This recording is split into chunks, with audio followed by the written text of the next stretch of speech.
playing the right game. So for some reason, I thought that. Oh, Stumble system serving. I thought that I had put it on the incorrect game when I started the stream, so it was a little. I was like, not that big of a deal. That's all right.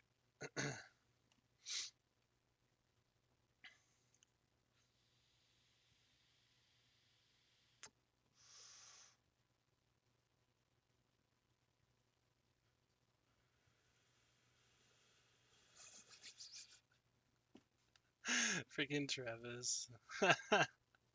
Oh man, I really need to get to playing. I really need to get to playing the other Silent Hill games. I only ever really played 2 and a tiny bit of Silent Hill 4, but other than that, I never really got a chance to play. Actually, no, sorry. I played Silent Hill 2, or should I say, I beat Silent Hill 2. And then I played a bit of, what was it? Silent Hill 2. What other one? Oh yeah, that's right. I played Silent Hill Downpour. Apparently that, oh excuse me. Apparently that one was a really bad entry in the series. I mean, I could see. Well, I mean, I'd probably have to go back and play it again, but I could definitely see why it would be. You know, it really wouldn't fall in everyone's favor, and it really wouldn't be everyone's favorite. You know, it did have a lot of. It did have a lot of problems, and I feel like it didn't really match up to the potential of what could have been a really great Silent Hill game. I still need to play number 3.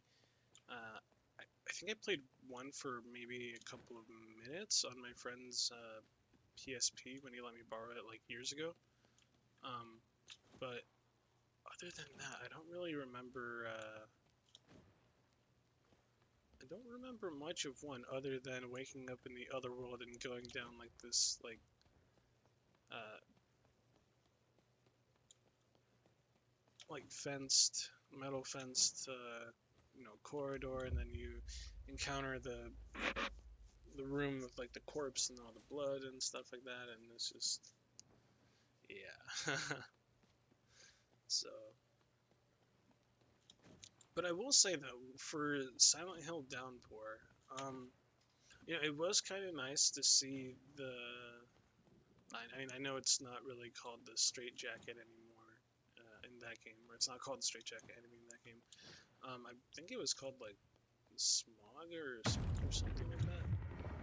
It was very similar to the Straight Jacket enemy, but it was primarily made up of like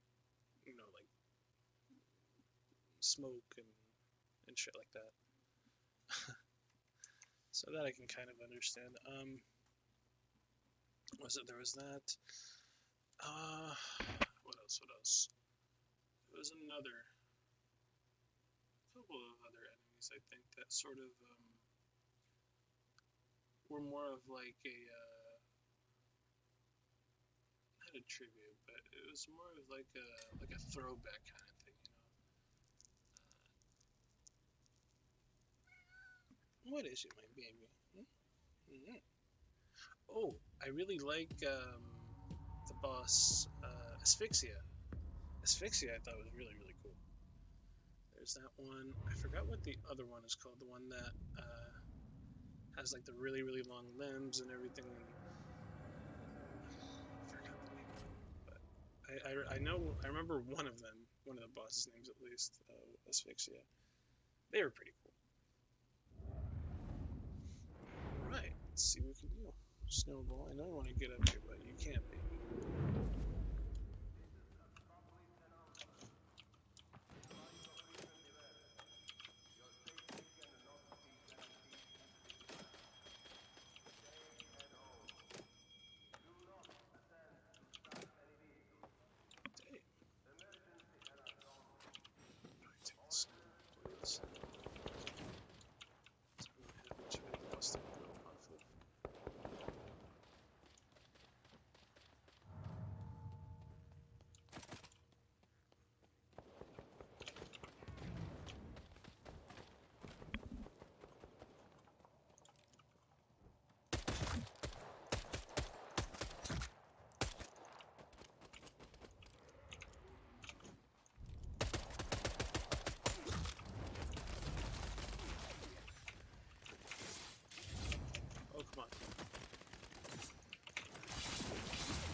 No!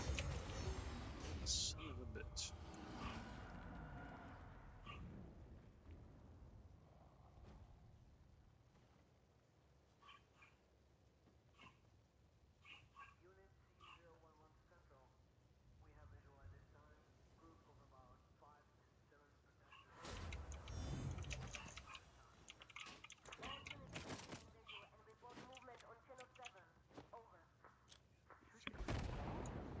Whoa. Bad idea. Bad idea. Keep your blood. How I'm biting you underneath this gas mask. Gas mask. Gas mask. I don't know. I'm not questioning it either.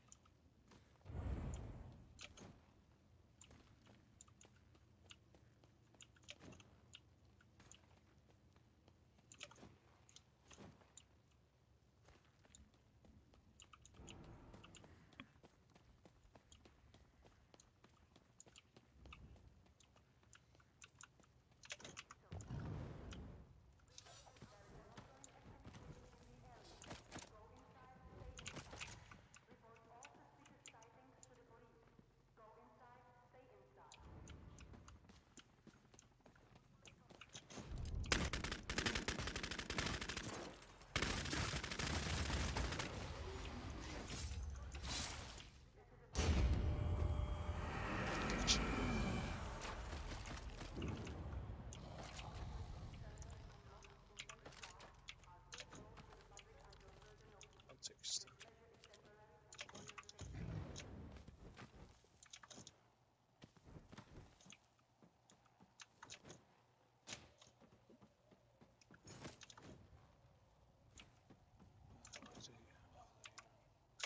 I don't even know how you pronounce that, but yes.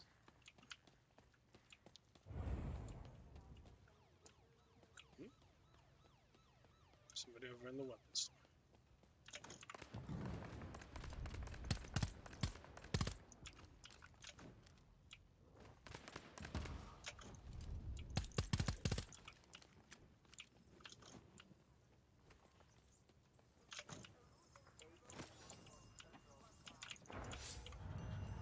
Of course.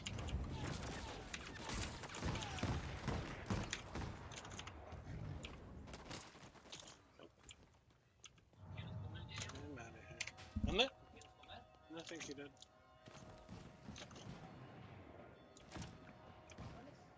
Oh, no quiere salir.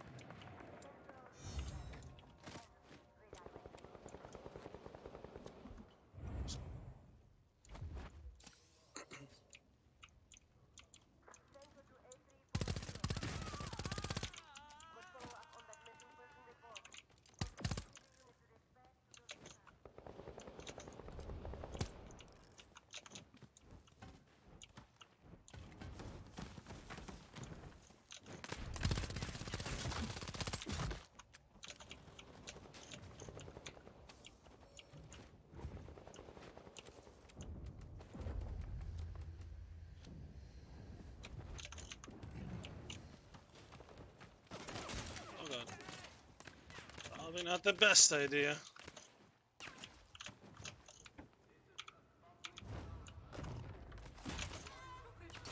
Worse.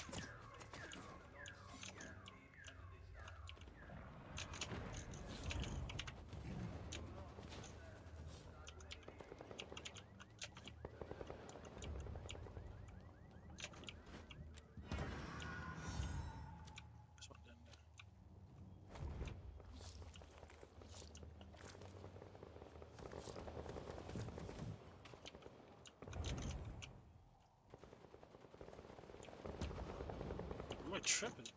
I could have sworn it was somebody.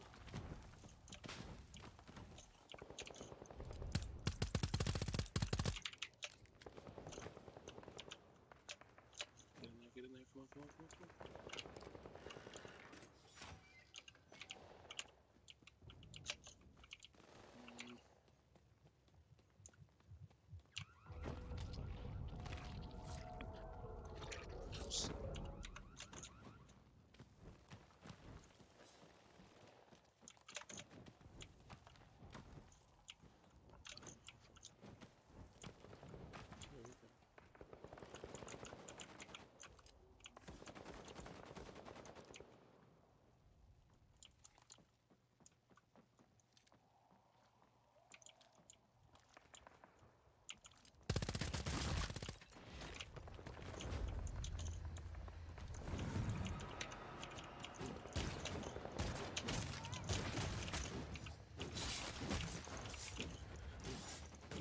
What?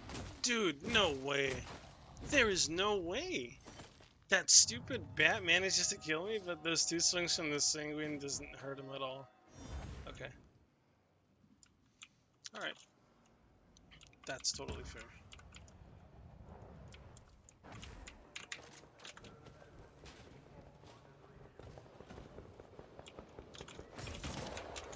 That's right where I died too.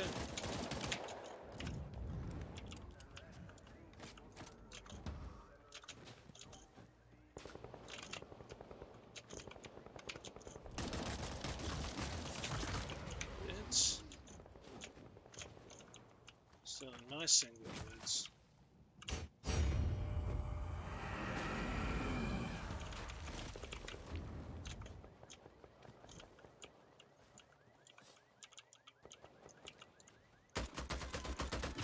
Oh fuck.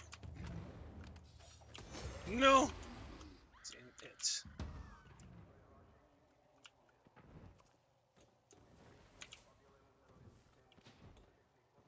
No, no, no! Of course.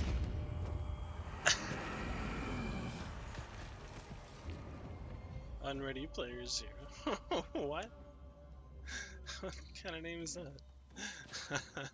I'll be right back.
Right, well then.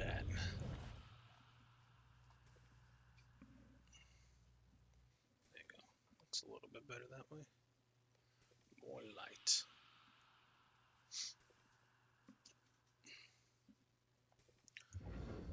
Could have done better in terms of damage. Just a bit of scratch. Nice. Very nice.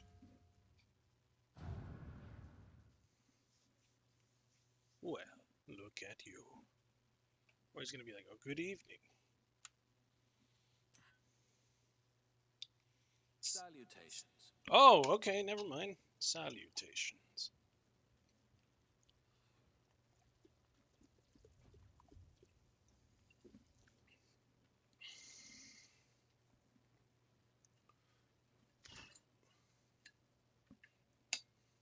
Augmentation, needlework, trilobite, and lick of pain.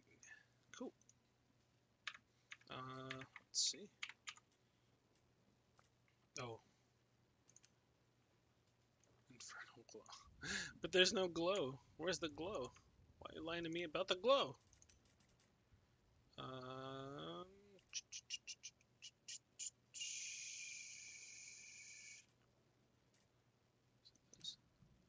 Oh no. That looks pretty cool. Looks like a centipede. Looks like a big centipede in the bed. It's pretty cool. I like that. Anyway.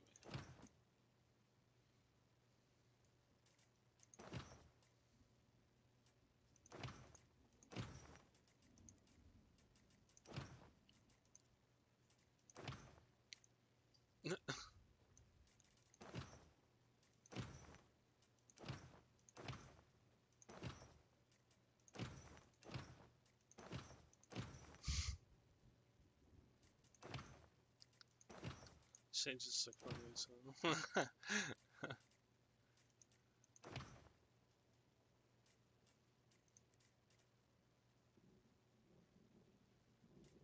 Yeah, Hypnos is pretty cool.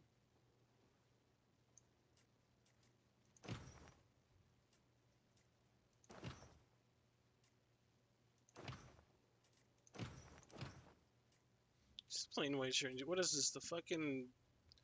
Oh, I know, he's not wearing shorts. He's wearing pants. I was like, what is this? The fucking cutie pie draw.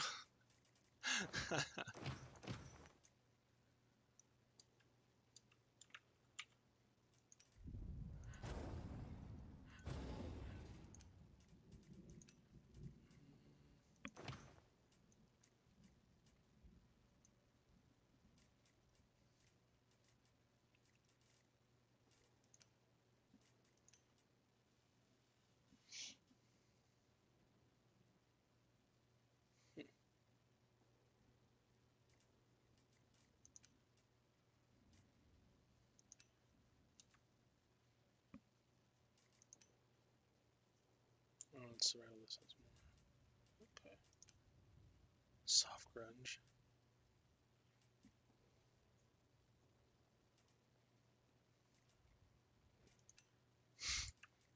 Elusive heart.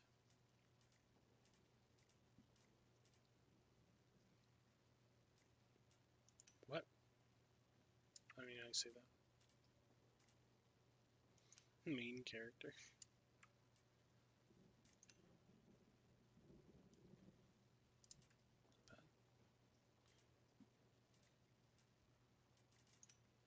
Kindred Kingpin. Serve and flex. Alright. You can't even use it on him. He's wearing a hood. Huh. Interesting looking masks. Censored speech, dystopia.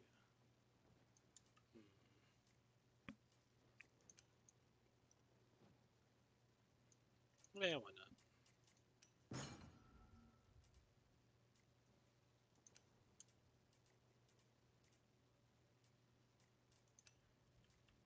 Can we wear those?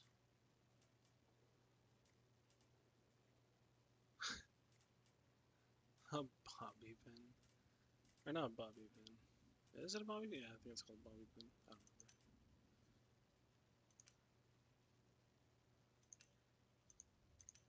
remember. Tokens. I need tokens?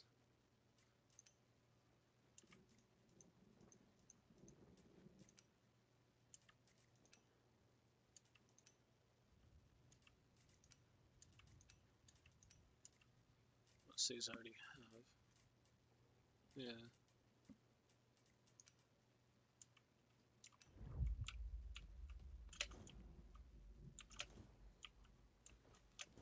Wait a minute.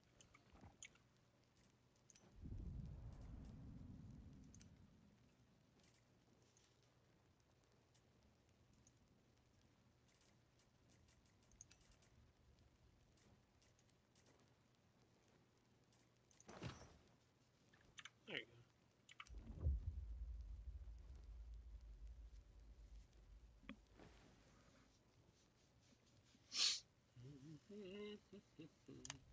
And chilled cupcakes? What?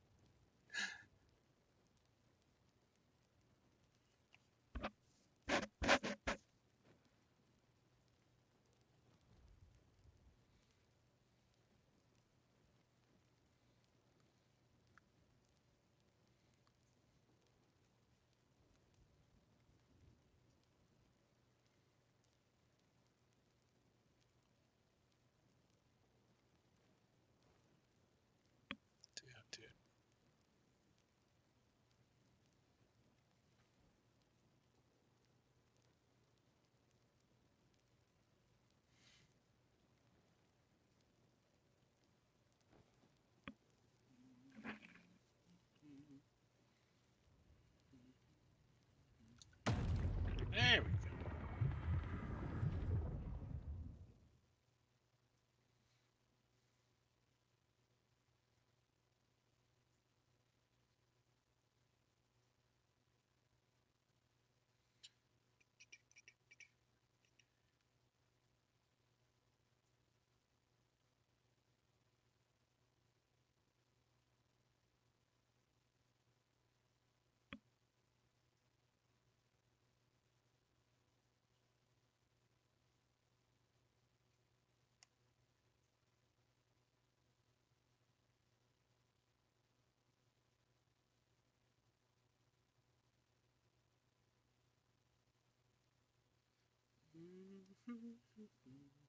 All right.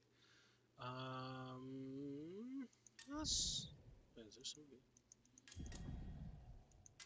Is there somebody nearby? There's people nearby. Damn it.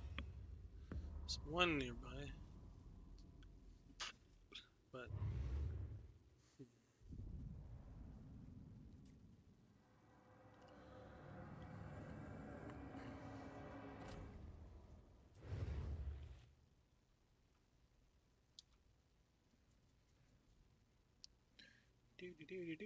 Do.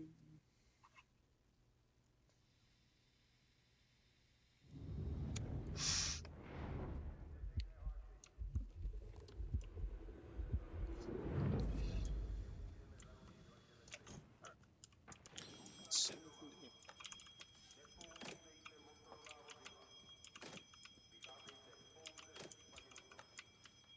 Katanas.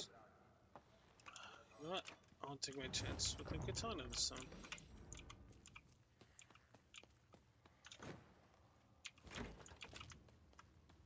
Not the greatest idea, but fuck it.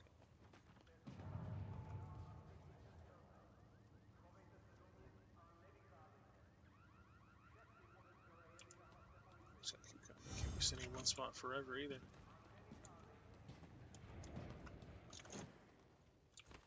Survive. Let's go for these guys over here.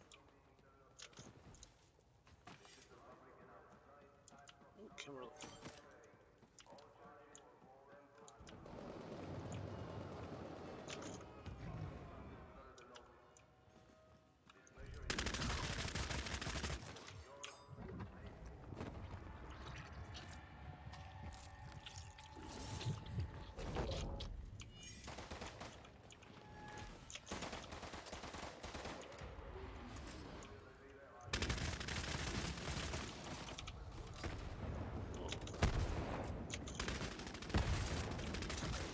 You fucker.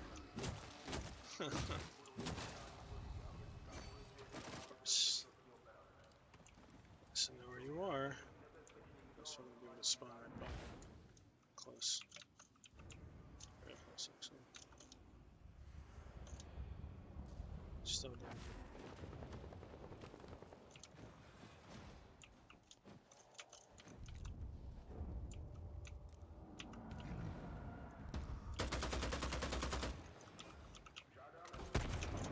Again, dude. This fucker. I'm gonna die. I'm gonna die. I'm so dead.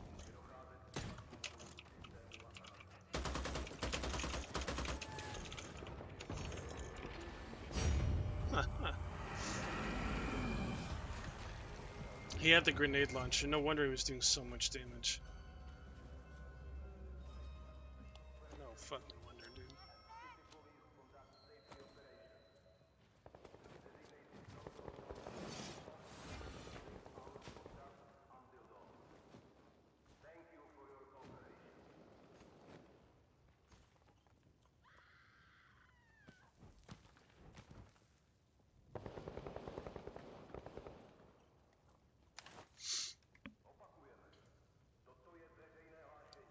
So yeah, that was this morning when I was streaming Team Fortress 2. That was very interesting. If you guys don't know, there was a clip that went around a long time, or not clip that went around. I don't even know if it's still going around still, but I guess from the sound of it, somebody saved that. I guess there was a guy who was asking for somebody to voice, for somebody to do Muscle Man voicing him suffering from dementia or something like that. I don't remember exactly what the fucking tweet was. But anyway, I remember specifically replying to that tweet and just telling them, hey, if you ever want Muscle Man to say stuff, you can always commission me for it. And then I was like, I said, you know who else suffers from dementia? In Muscle Man's voice. And somebody decided to splice, not splice it, but, clip it. And they made some kind of meme out of it. I'm trying to see if I could, let me see if I could find it actually. Let's see.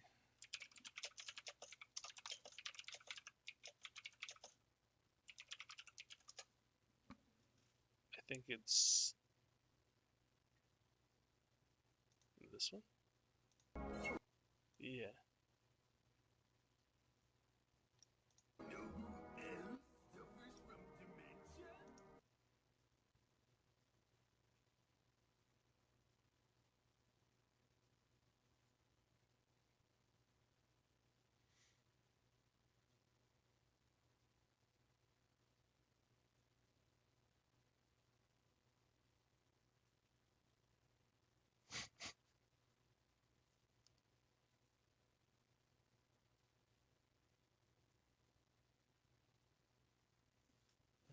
Let's see. I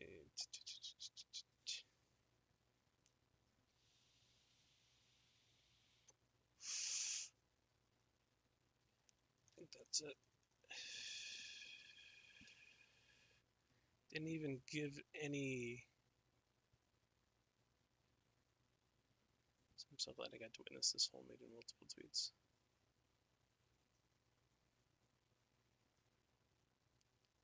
Should I reply to this?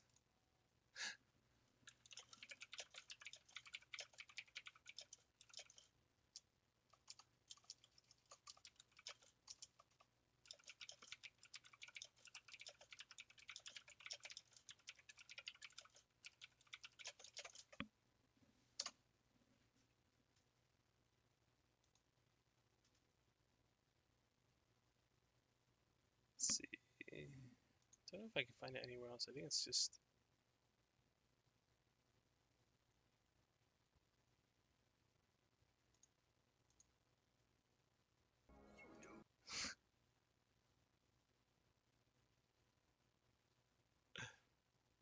They never gave me any credit.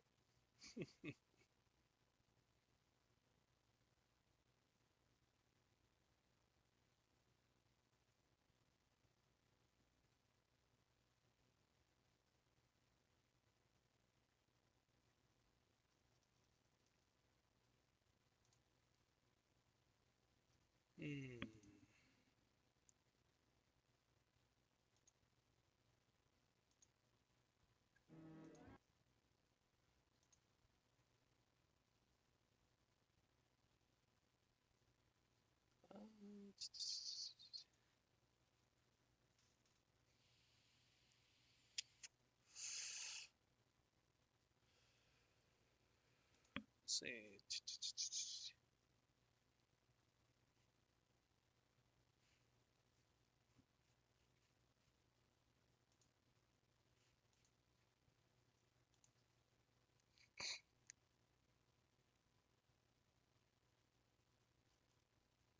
Yeah,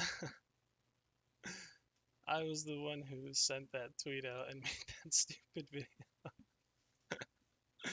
Let's see if I can find it here. Uh,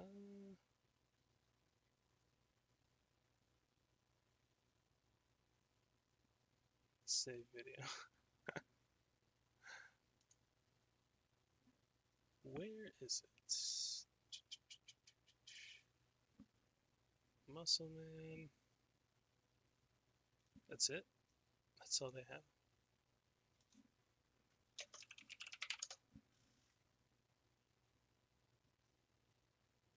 Um,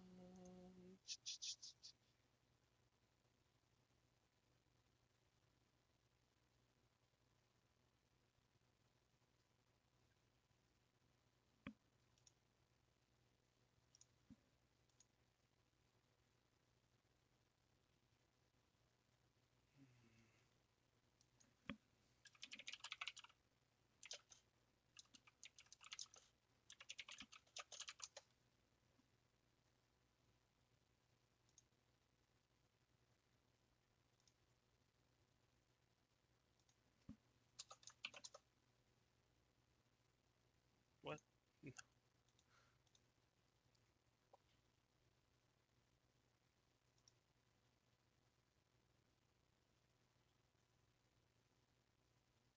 I don't even remember my own Twitter. Actually, no, I do remember my Twitter. Let's see.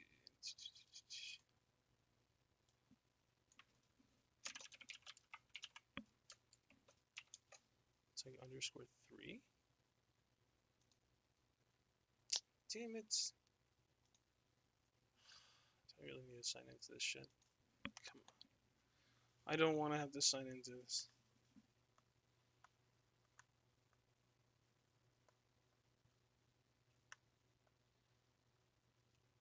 Just so I can prove to you guys that it was me. Yeah, well, I don't even remember how long it's been, but fuck it.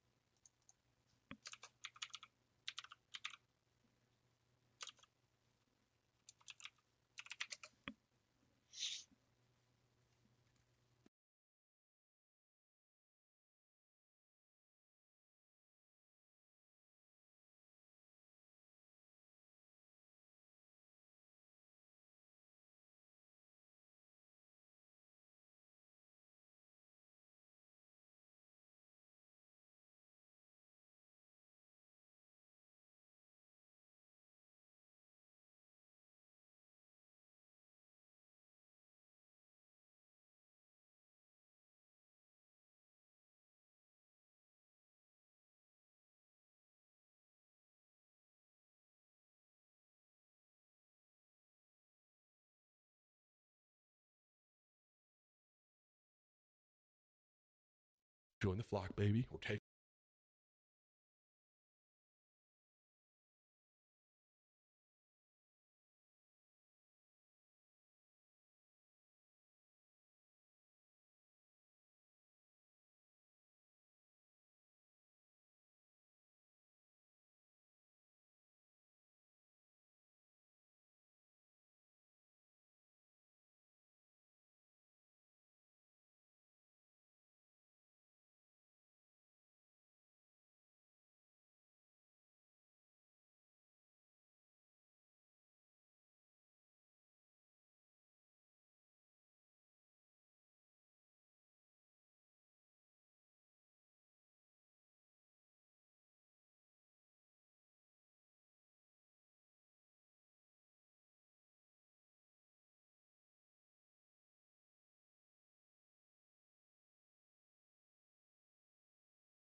Suffers from dementia?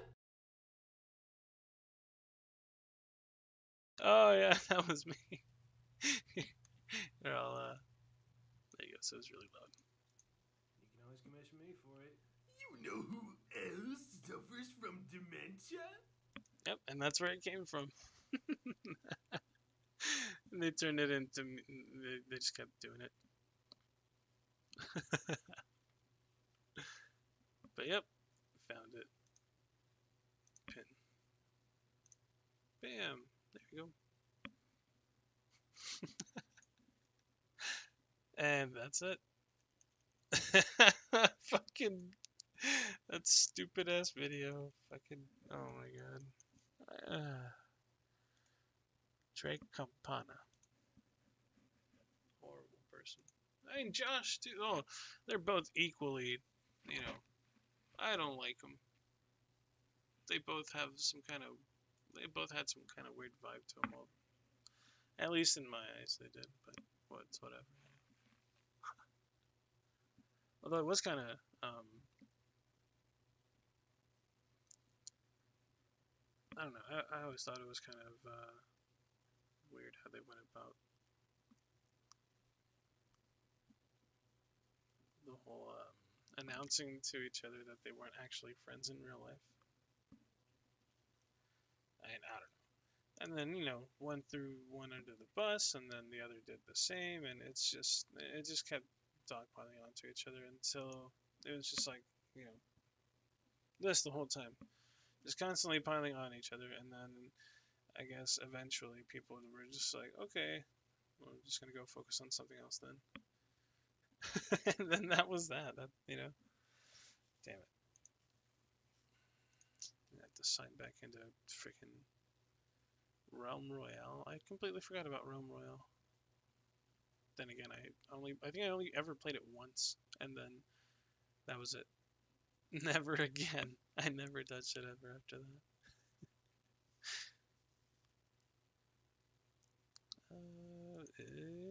Is there anybody on TF2? I doubt it.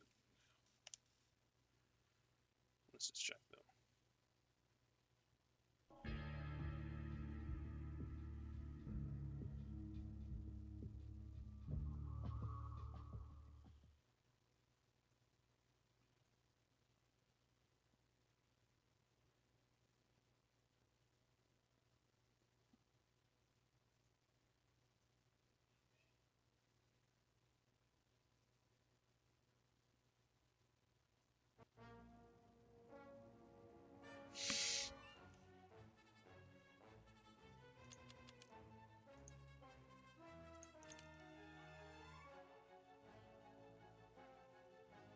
No. Damn. Nobody's on the server this time. Darn. That's okay.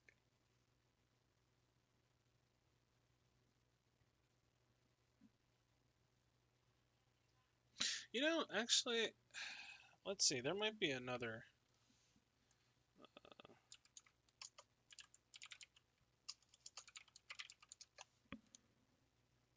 Might be a Nvidia. I don't know what Nvidia is.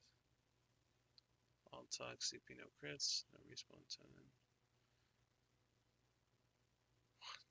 But it's a Saxton Hale server versus Ponyville Reborn. What? TF2's official Saxton Hale. Multi mods.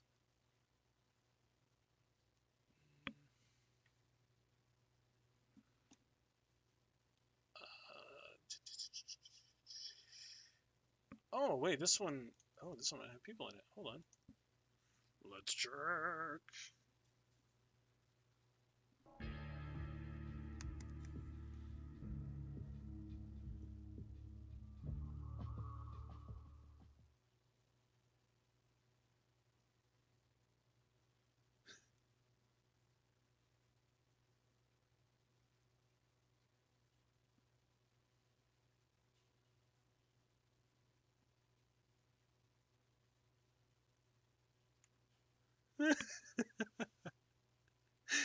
God, that's man. I really wish I could have gotten my hands on my friend's Superboy SNES handheld console. That thing was so cool. Man, I loved it.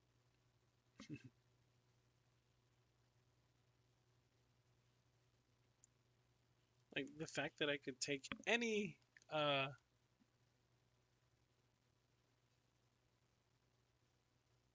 wait, hold on. I think this is the right one. The fact that I could take any, you know, SNES game and just pop it on a little, actually not even a little, it was a big screen, and it was so cool because it was literally it was basically an SNES controller, but at the bottom there were two ports for two other controllers which you could connect, and there was also, you know, it had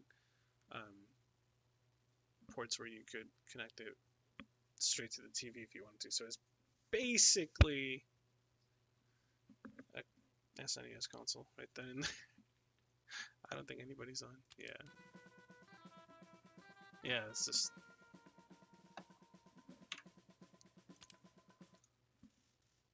Okay, so this is a big lie. Nobody's on this. Mail script. Taco.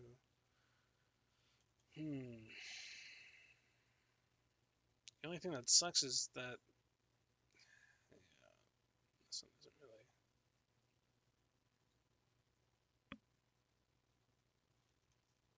It's just versus Saxton Hill. It's not really like, you know, Freak Fortress or anything like that. Which kind of sucks, because, you know, I actually prefer Freak Fortress over just versus Saxon Hill. I like having the variety there.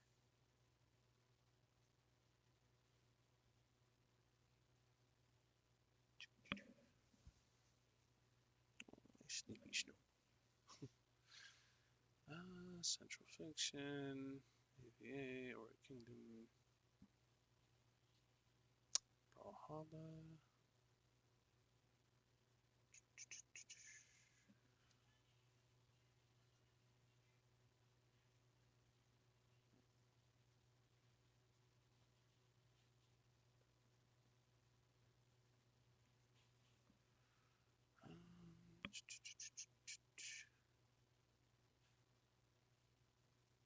Nosgoth. I don't even remember what the fuck Nosgoth is.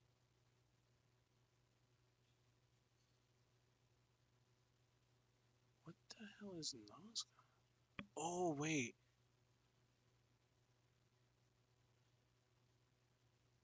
I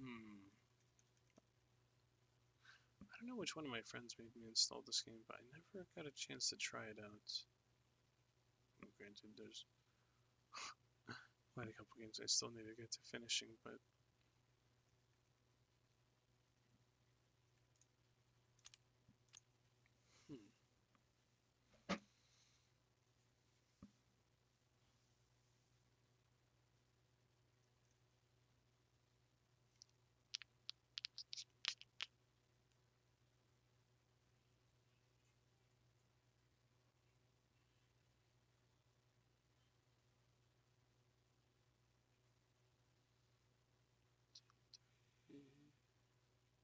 one sec, guys, I'll be right back.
All right, let's do a little bit of just chatting. And then the first thing is don't use Temu. I don't know why anybody would ever use Temu. This is a very important video I have to make. That's the reason why I got out of bed when I was tucked in like a little baby and put on my dressing gown. Now I'm running on like 3 hours of sleep, so I look extra corpsey today. But you know, I got the important text that something big is happening, so I jumped out of bed to talk about it. Now, I'm sure you, as a consumer, I mean, you're consuming slop content right now, so you are a consumer. You love to consume. Who doesn't? Being a consumer, you buy various things. Sometimes online, maybe a PS5 with no games, maybe an Xbox with negative games. Maybe a PC that costs $10,000 to Wait. A PS5 with no games? An Xbox with negative games? What do you mean negative games? Come on, Pyro. If you're gonna diss Xbox, the PS5 has like what? 3, 4 games in its library. That's the big joke everyone wants to give the PS5. But it's like, I don't know. I can't really find a justification to spend that much money in total on a console. And I know everyone's like, but your PC, that's different though. I bought that in different. I bought parts in different intervals. I didn't buy it all together. It's kind of being a bit more smart about it. It took a little bit longer, yeah, but it was well worth it for me. And by next year, it will be completely outdated. Now, there's a very popular slogan, but you might not have ever heard of it, and it's called Shop Like a Billionaire. And that is the slogan that Temu uses, because if you look at their website, the prices are so incredibly low all the time, it pretty much has to. Yeah, I've seen advertisements for Temu, whatever the fuck you want to call it. Yeah.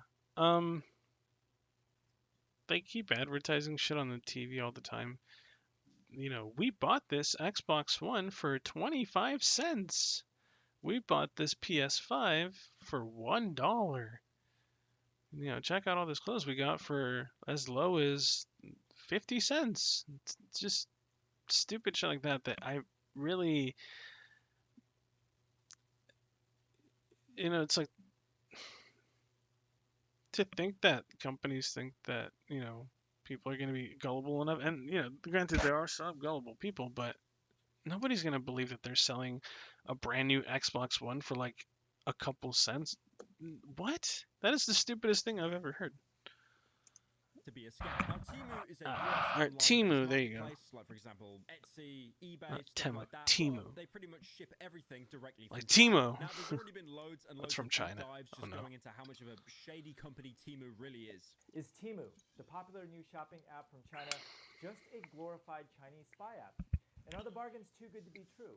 Now, from privacy concerns to potential security breaches, I will dissect everything that you need to know, cut through the rumors, and get down to the hard facts. Now, if you go onto the Temu website, you will just see, like, the discounts on these things are insane. It is like they want to get rid of this stock because it's being looked at by the feds. Like, 99% off so many items. You get so many discounts. 99 off? What? It has actually overtaken Wish as the biggest online marketplace. The only company that it hasn't actually dethroned yet is Amazon, because it's pretty much impossible to do that. There's also a website called the Better Business Bureau Rating, and they basically go around and, like, kind of assess websites if they're safe or not, and if they, you know, do good conduct. And they've said it appears Temu is an online marketplace, and the company name is Whaleco Inc., which is registered in Massachusetts as a foreign corporation through Delaware. It appears items ordered are typically directly shipped from manufacturers in China and other countries, and they gave it like a C+ rating. A C+? Basically, they did their survey on the website, and they left a big fat "see me after class." Now, the big question is Temu legit? No. If I put in my credit card details on that website to get my mom some paper origami plane for Mother's Day, am I going to get hacked and all of my credentials sold to a scammer? Well, honestly, the website operates a lot like Wish, and I'm sure you've all seen the meme when you buy a Bluetooth speaker from Wish. The Bluetooth device is ready to pair. And another big question that people ask, where did Temu come from? It seems to have just spawned out of nowhere, now being one of the biggest retail companies in the world. Now, the company was originally started by Colin Huang, or his real name, Huan Zheng. Now, he is a Chinese billionaire, and he owns a company called... That's exactly my face, too. He's a fucking billionaire, and he's doing this shit because he wants more money. What a greedy fuck. Duo, which is a Chinese online retailer, and that's a Chinese retailer which focuses on stuff like agricultural industry, which made this guy in 2021 2.44 trillion Chinese yuan. I typed in Chinese yuan to Great British Pound, and it just came up with 11 pence. Like, I thought that's how much. I thought that's how much the 2.44 trillion equated to, just 11p. It's a tenth of a quid. I'll take it. So to put in perspective, that's like 329 million US dollars, or 200. Yeah, and how much more does this fucker need? Sterling. And then if you want to be funny, you could probably do the conversion in like Vietnamese dong, which is a literal monopoly money meme currency, and it's so inflated it means absolutely nothing anymore. I'm going to put on screen how much that's worth in Vietnamese dong. 8 quadrillion 97 trillion 136 billion 332 million 680,000. Now, Pinduoduo Inc., or PDD Holdings, they own other subsidiaries like Hong Kong Walnut Street Limited. They are a okay, I mean, granted, we have already known this shit for a while now, either. Or as well, not either, but you know what I mean. Chinese e-bikes are exploding like crazy. What? Boogie shouldn't have kids. Why does Boogie even want kids? Are you ready? Who would want to give Boogie children? Why would you let Boogie have children with you? That's what I'm asking. That's the most important question. For a triple threat, everyone. No. Welcome back to another Boogie video. In this one, we're going to be covering 3 different Boogie videos because they all tie together. And they tie together? Bad. Okay, so here's the first one. This one is from Exposing Boogie 2988. And the next one is also from that same person. Go ahead and subscribe to them. They are a friend of the show. Let's get into this first clip. And we're going through the place, and there's all these girls coming in their Halloween outfits. The girls, I love your Halloween outfits. I mean, I am not going to lie to you. I like it. You want to wear a skirt that's like a quarter-inch from your crack? I'm not going to argue with you. That's a good decision. You're making good decisions. Two suggestions, though. The first, could you stop being, 15? That's not creepy at all. Making a joke about being a pedo and, scared. Okay, see, this is what I keep saying all the fucking time. Is like, where's this shit supposed to be funny? Boogie making pedophilic jokes? What's the funny bit?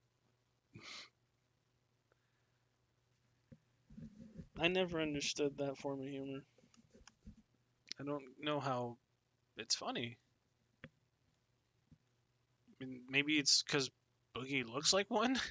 He literally looks like one. And girls in short skirts and asking them to not be 15. This was only 10 years ago, so Boogie was probably in his late 30s when he recorded this. Oh, God. Yeah. Disgusting.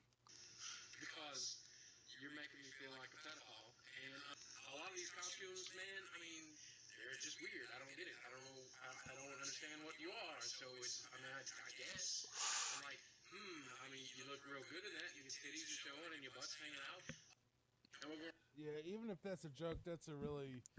That is... joke, man. Yeah, who the fuck even says that? Hey, you know what would be funny? I made these inappropriate jokes and shit. And said something really shocking in between. But nobody who's right in the head says anything like this. And they really think that it's some kind of joke, I guess. But nah, dude, you're not funny. You're disgusting. You're fucking nasty, Boogie. Oh yeah, and then this one, how old is the dude now? Like,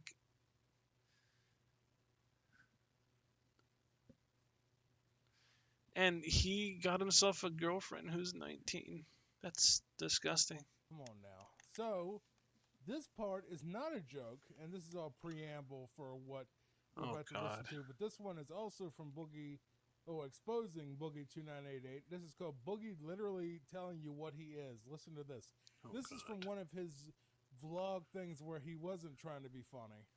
I'm not that different from my mom. I'm not that different from my dad. I've never molested anybody. I didn't beat my kids. I chose not to have kids so I wouldn't do that. I'll play it again. Don't worry. I'll play it again. We got all the time in the world here.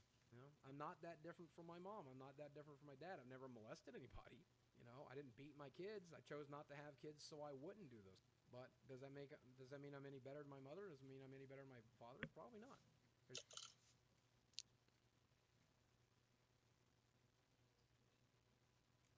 He really said that shit? He chose not to have kids so that he wouldn't beat them? What?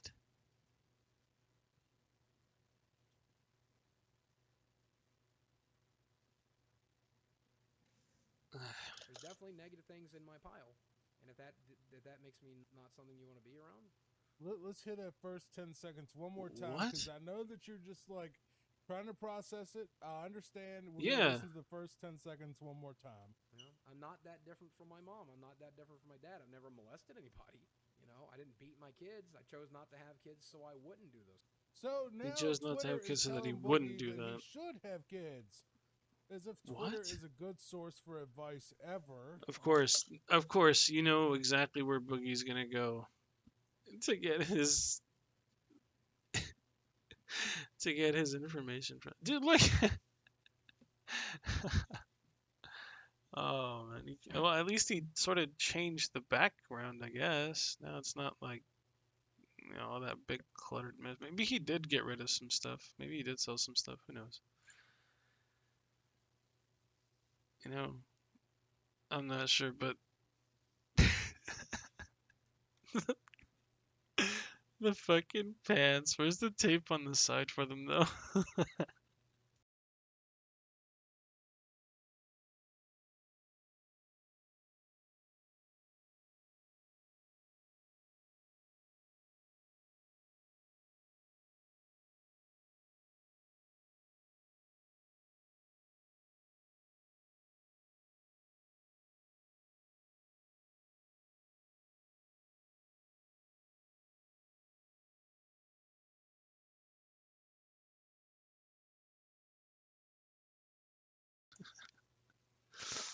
Yeah, Twitter, the one place that you should always go to for advice, especially, life advice and marriage advice and relationship advice. Basically, any kind of advice that you could want, go on Twitter for it, or X.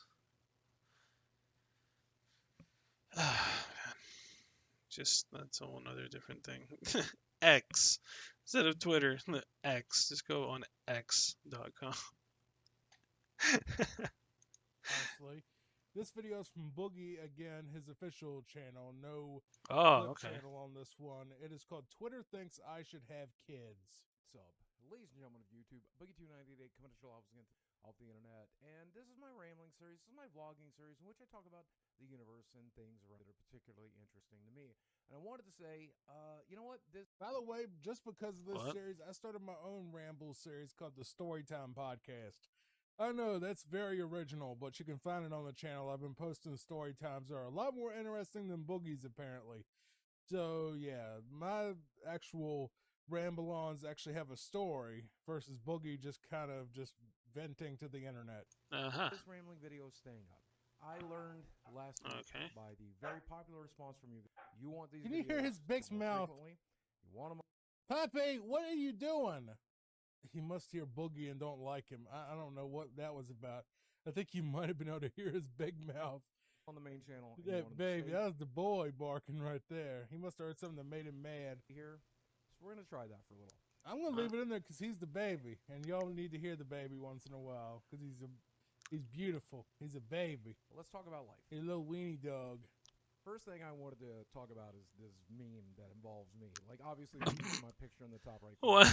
And it says, weak men will tell you having kids is too hard.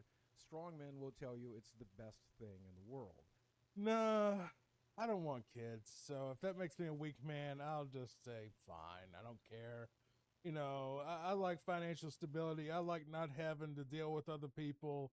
You know, especially not having to be trapped with a wife that, you know, I may end up hating and then having to owe her money for 18 years. Just, I'm not interested. And then having to invest that time if you yourself are willing to invest that time. If not, if you are, props to you. If not, props to you. You do you, but I don't know about having kids, man. I think I'm good on that. And I don't know, this is something I've gone back and forth about, and I wanted to talk about a little bit. So let me start by saying, if you're a parent, I know it's the hardest job in the world, genuinely. And I No, it's not. Coal miners, astronauts, people that, are. Yeah, they're what? Being a parent is not the hardest job in the world, Boogie. If we're talking about reality here, no. It is. It can be a very stressful job from what I've seen. I'm not a parent myself, but I've seen a lot of parents nowadays. Just, yeah. Are in the military overseas right now in the the freaking Iraqi desert or whatever, where it's 115 degrees, dry heat, can't breathe, bleeding out of your nose and your eyeballs and everything because it's so dry and just nasty out there. Just that's a lot harder than putting DVDs into a DVD player. By the way, I just realized that Bill Burr did tell that joke, and he was talking about single mothers, but whatever, I can use it too. I believe it to be worth it, right? At least I gave credit to create another person, to give them everything that you needed, to be that person that you needed when you were growing up, and provide them with a future and a life. I can't imagine how incredibly rewarding that must be. On the other hand, it is an incredibly difficult. You know what? I know that a lot of people talk about how amazing it is to have kids, and maybe I'm just anti-kid or something like that, but I've never seen, a lot of really good things come out of people having kids, if you think about it. Really think about it. What is the big benefit of having a child? Oh, we just passed on my lineage. Who cares? Who cares? What, you didn't get anything done in your lineage, so now you're gonna pop out another one that's not gonna do anything probably? That's not even a joke. That's an fu. I'm serious thing. Yeah, there's a lot of people who don't want to have kids. They don't really care much for that. That's their problem. That's their thing. The people that have kids are usually the people that don't amount to nothing, and they just end up being leeches on the government. Unfortunately, I know a good handful of people like that. But, to each their own. They're doing their thing. I'm not getting involved in any of that. That's their problem. I'm not even talking about race at all here. No. Seriously, find a white guy out there in the trailer park with 6 kids from 5 different baby mamas, and you tell me what he's amounted to and how much joy and wonder he's brought into the world with those 6, kids or whatever. Nothing against the kids. They didn't, it's not their fault for being here. But at the same time, it's not like some blessing. It's not like, having a kid is like winning the lottery and it's like some type of big life-changing, good that basically just, fixes all your problems or even anything. I don't know. I don't know, I mean, if kids are so wonderful, why do so many of them get aborted? If they're so wonderful, why is condoms one of the biggest selling healthcare products? You know what I mean? It's like, yeah. 18 years. I suppose so. I don't know, Johnny. I just visited with my friend, kid behind a camera. I saw him raising his kids with his girlfriend, and I just who he met when she was also a kid behind the camera, literally, because he was 20 and she was 16. But keep going. The amount of effort they have to put, the amount of patience they had to find. Wow. But what is the payoff? I'm supposed to be talking about Boogie. What is the payoff of having children beyond just having a trophy? I guess. I mean, that's what I've seen multiple people, including people I'm related to. They had a child just because they wanted a trophy. They wanted something to show off on Facebook. And as soon as the damn camera is gone, that boy is barking again. Puppy, calm down, baby. It's all right. he's just having a fit. I mean, there's nothing wrong with him. He's not, you know, mentally. All right. I mean, look, for sure, a human, and I don't have to worry about 18 years of child support or dealing with his baby mama or anything. He's a dog. And he loves his daddy and he loves his grandpa and he's just the sweetest little thing. I mean, you know, that I can understand that, having a dog and loving him. Oh, I mean, clearly lots of people out there are doing He doesn't need a freaking PlayStation. I think he's trying to get in here now. it. Yeah, I mean, it's like with me and Snowball. I don't have to really do much. He's just chilling. He's actually sleeping. You can really see him right there. There you go. He's napping. Yeah. But I mean, I take care of him. I've been taking care of him ever since he was a kitten, so about 13 years now. 13, yeah. Gonna be 14 at the end of this one.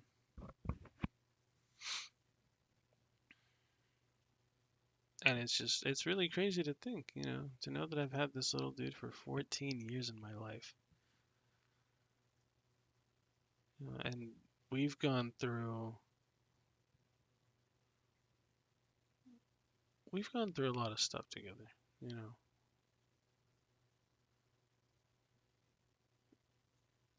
And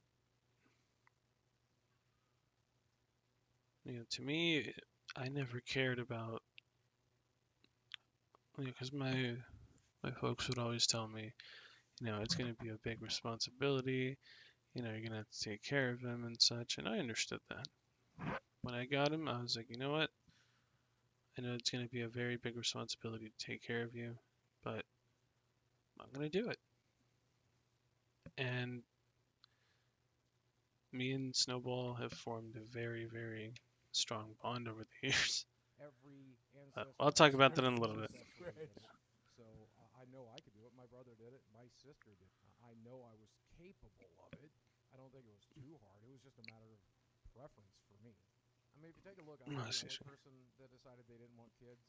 Birth rates are falling all across the world for various reasons. Yeah, a lot of it is because the reward isn't there anymore, Boogie. It's just like, I don't know what the reward was before, but it's like, you know, at least in the U.S., and I'm not trying to get into the MRA MGTOW thing at all, and I swear to God, my boy wants to look at me. Give me a second, I'll be right back.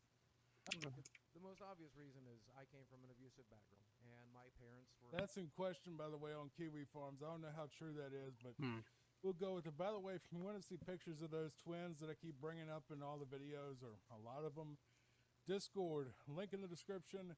There is an entire channel that is full of pictures of those two.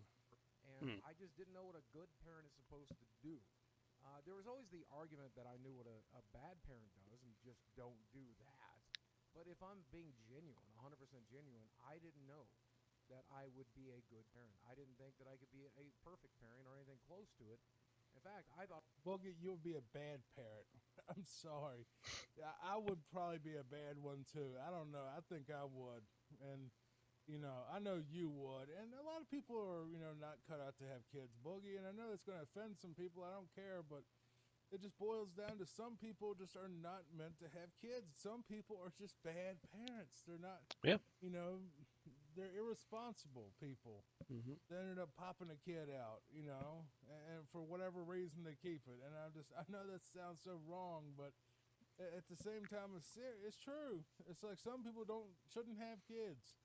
I'm one, you're one. That girl you fucking freeze frame. She shouldn't have one either. Not anytime soon. There they go again. I'm gonna keep those. Is there something out there? Who follows me also knows that I'm extremely mentally ill, and I've definitely proven that in the public eye many, many times. And I don't know. Why are you smiling about it though? It's weird. Is that a thing we should be doing? I think. No, I'm gonna let him answer that first. I think it's a personal preference, really. I wouldn't tell someone who's suffering from mental illness not to have kids or not to. I would. You should not have children if you're so mentally ill that you are gonna end up beating them, molesting them, or causing harm to your own children because you're nuts.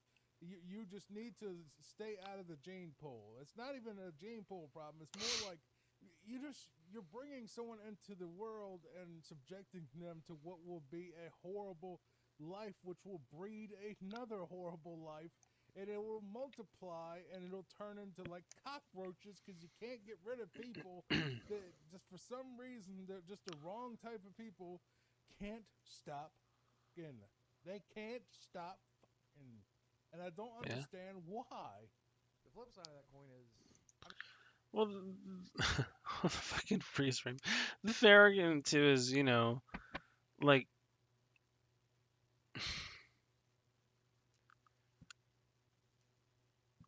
yeah, if you can't, if you're not properly, you know, there, or, you know, I guess you would say sane, then yeah, I don't think it's a good idea for you to have kids. I don't think that you should, you know, because it's like you said, if you grow up in an abusive kind of household, and I understand, you know, but that people go through a lot of stuff like that. But if you're carrying all that trauma with you, you know, and you don't find a proper way to deal with it before you decide to have kids, chances are you're probably going to end up subjecting them to the same thing that you went through because you haven't properly found a way to, you know, heal from that trauma. And so the cycle keeps repeating itself until, you know, unless for some, you know, unless some reason the kid grows up and they decide not to have kids. So they, right there, decide to not repeat the cycle. You know, but it's very strange to talk about. you're It giving is birth very to another human being, weird. and you're passing on some of those mental traumas and mental issues onto that person, right? And then on top of that, they're going to go out into the world and they're going to interact with other people. So the damage you are doing to that child, you aren't a good parent, can also be passed on to his friends, his family, his children. You know what the problem is, Boogie? I'm not even messing with you. I'm serious. The problem is, Boogie, pretty much everyone at this point is mentally ill on some level. We're all screwed up in our own ways. Yep. I think we need to basically have like a sort of, you know, like a test or something. Like, you know how like you have like a test to get a driver's permit so you don't kill people on the road, and you know even then a lot of people get killed on the road because people don't know how to drive right. Yeah. We need a test before you can have children. We need something like that where it's like illegal to have them until you take a test. Like I don't know what type of test, but something that basically shows that you're not psychotic. But then I know people are going to be like, "Oh my God, Johnny, Nazis and euthanasia and eugenics and blah blah blah blah blah." What? Yeah, I mean, really. The What you fucking want freeze me to frames. do about it? I'm a fat redneck just like Boogie that shouldn't have kids, and I'm just like sitting in my recliner making jokes on the internet. I mean, what do you want me to do? Like pop out like the next Einstein or something? No. These are jokes. The show is literally a comedy show. People don't get that sometimes. I don't know, but no, they should have some type of qualification, you know, exam. Yeah, 'cause not everybody's fit to be a parent. Not everybody should have kids. That's a fair point. Some people don't know how to raise kids. Some people don't know how to raise another life and nourish them and help provide for them until they're able to leave the nest and be able to go out and explore the world for themselves and, you know, fend for themselves and survive on their own. And then if they choose to, they can go and create another life themselves if they wish to. If not, then that's that. That's their choice, you know. But I would say the same, that there should be a test there for being able to see if individuals are capable and prepared to be able to raise another life. That's fair. Or something. Fucking freeze frame, I dude. don't know, man. That's a lot of responsibility. I don't like putting pain into the world. I'd actually rather put happiness into the world. Couldn't guarantee I had the skill set. I should also mention that I was 400 pounds by the time I, dropped out of college. I don't know if there's a lot of great 400-pound dads out there, but I felt like I personally would not be one of them. I felt like I was already in a lot of physical pain. So being able to take care of a child, pick up a child, carry a child around, go out and play sports with a child. I didn't know I could do those things. And I felt like a child deserves those things. And if I wasn't able to provide them, then maybe it was probably not for me to have kids that I couldn't even play with or take care of because I was so fat. And one other reason that I was afraid to have kids was genetically, we don't have the best DNA. We've got cancer in the family. We've got Alzheimer's. Okay, that's not something to even bother with, Boogie, honestly.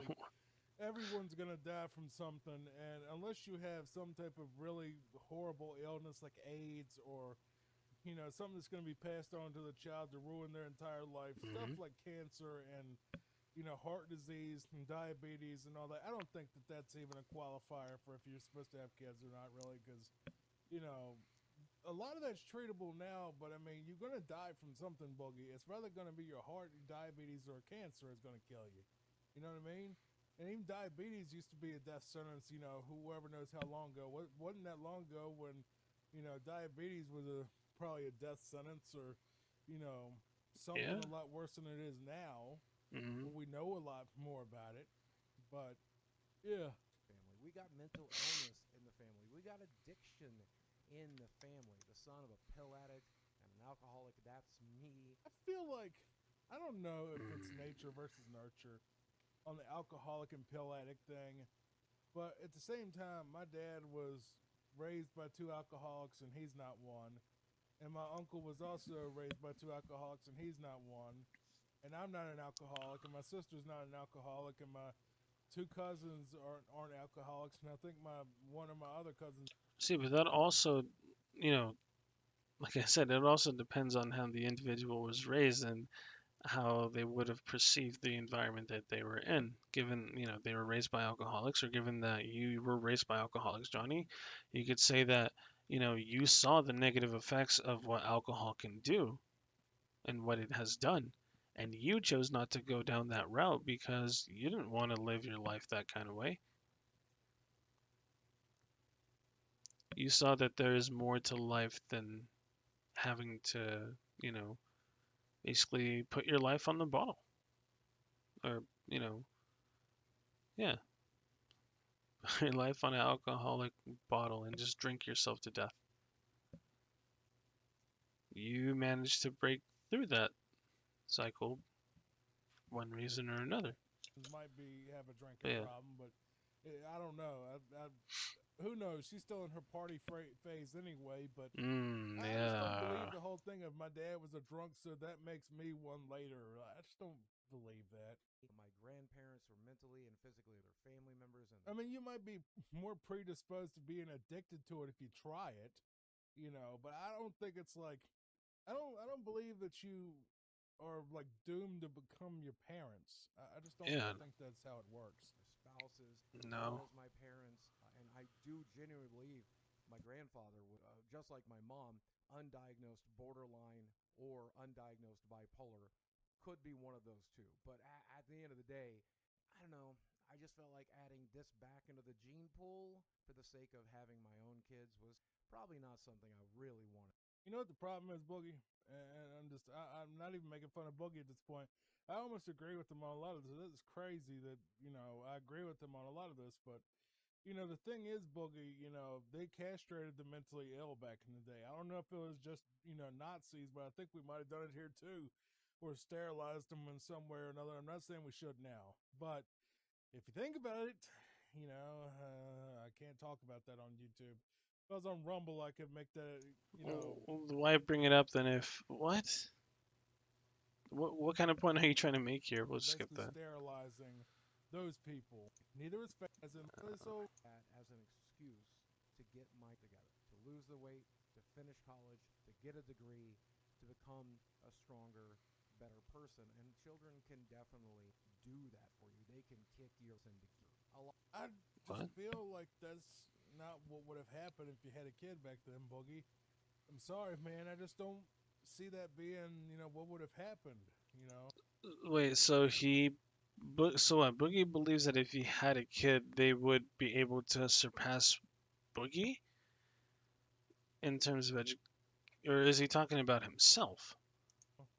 You would would have thought, like pain and, sickness that you get from being obese is, the warnings. That's what you're supposed to get, and shape for is to get rid of these pains and horrible diseases, diabetes, heart disease, stroke, whatever.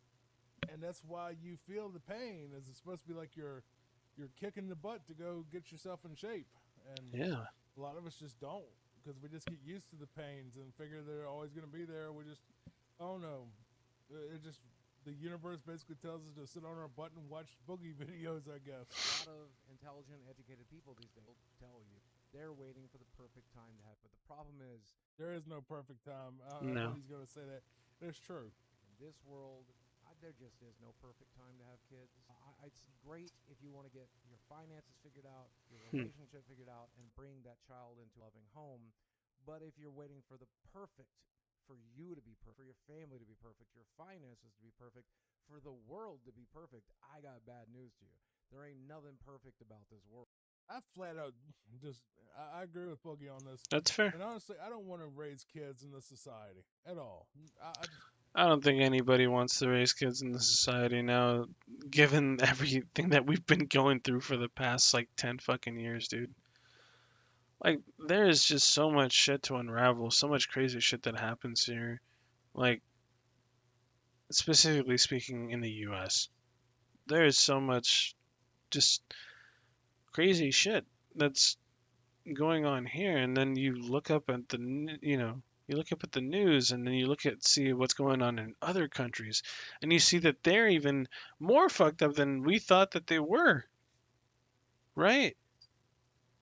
But it's just, it doesn't matter where you go. It's fucked up everywhere. It really is. And that's the reality of things, is that it doesn't matter where you go.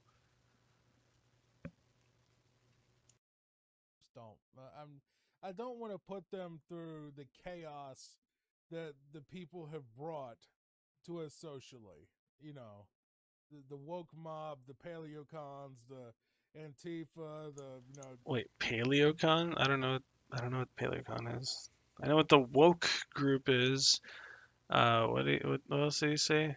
Paleocons. The woke mob, the Yeah. paleocons, the Antifa, Antifa. everyone's an activist. Everyone has activism. A spicy thing, and we all need to just be at each other's throats all the time. It wasn't like that when I was growing up, and I just don't.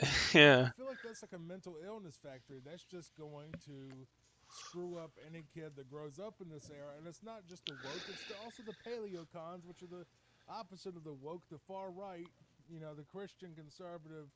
Oh, that's what paleocons types are like, way out there that think, they're crazy stuff, and they've just become the loudest voices in the room in the public. And I don't even know. I'm just so confused by everything. Raise a child, and where they would have to deal with two extreme. But yeah, no, that's why would anybody want to raise a child where they have to, like I said, there's just so much shit to unravel, dude. There really is. It's just crazy to think about. I certainly wouldn't want to raise a kid in this time.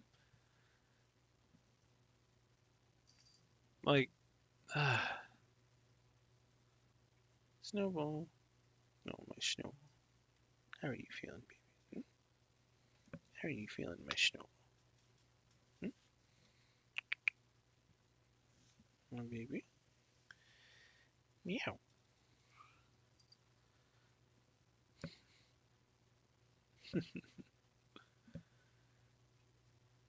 Yeah, no. As for me, I'm good on kids, dude. I'm good on that. I've seen the kind of things that, especially when you have kids at a young age, dude. I don't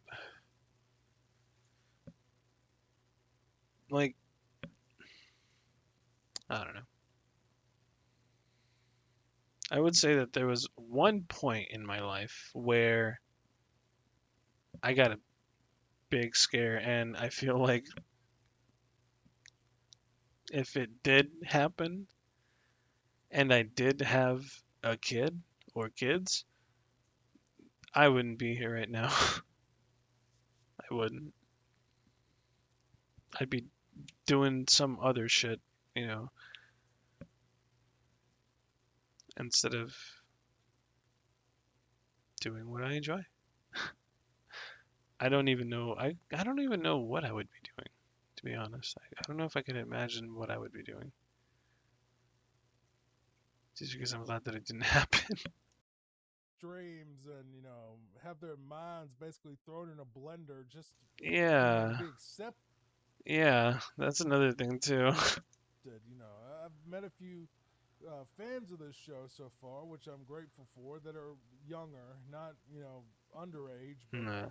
In their early 20s or whatever, and they explained to me, they have to go along with the whole progressive woke thing to be accepted, or they will be canceled, literally, in real life now. And I'm not interested in having a kid go through that. That just seems incredibly abusive. Yeah.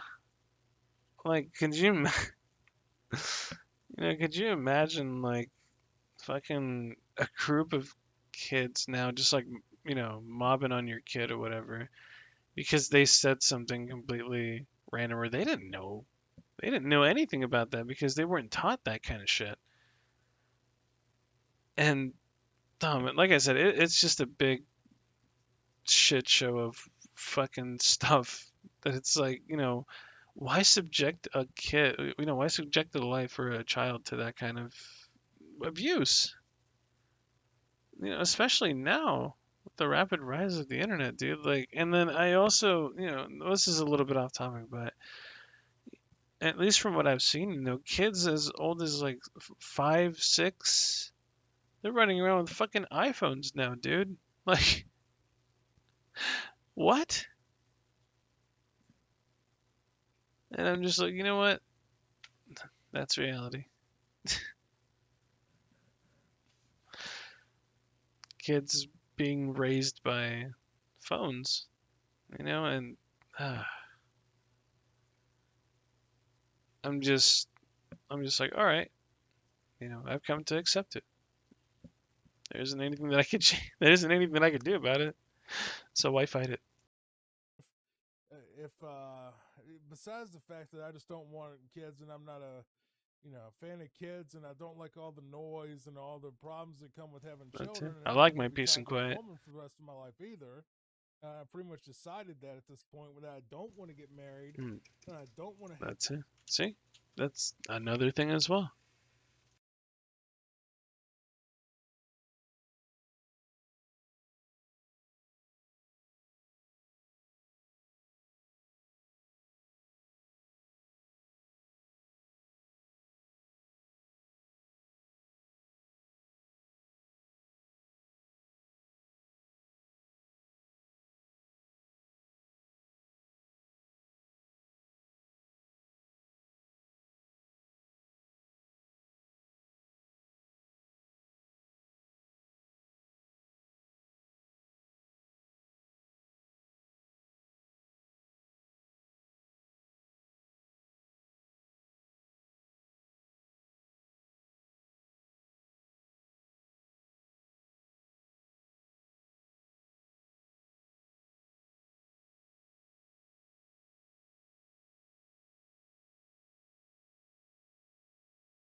Sorry about that. So, going back to what I was saying.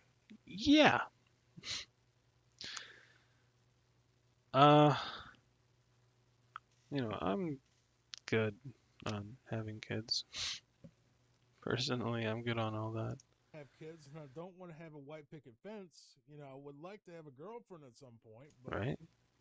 That would be nice. it's not the MGTOW thing either. It's not even like the men going their own way thing. It's just I know what I want at this point in my life in my 30s, and luckily Boogie is not taking the bait with Twitter. And he said some questionable things in the past, and he's done some stupid things, and he said some dumb stuff. But you know what? This is one of the videos where I literally could sit down and say, Boogie, you know what? I agree with you. You're right. And neither one of us should have kids.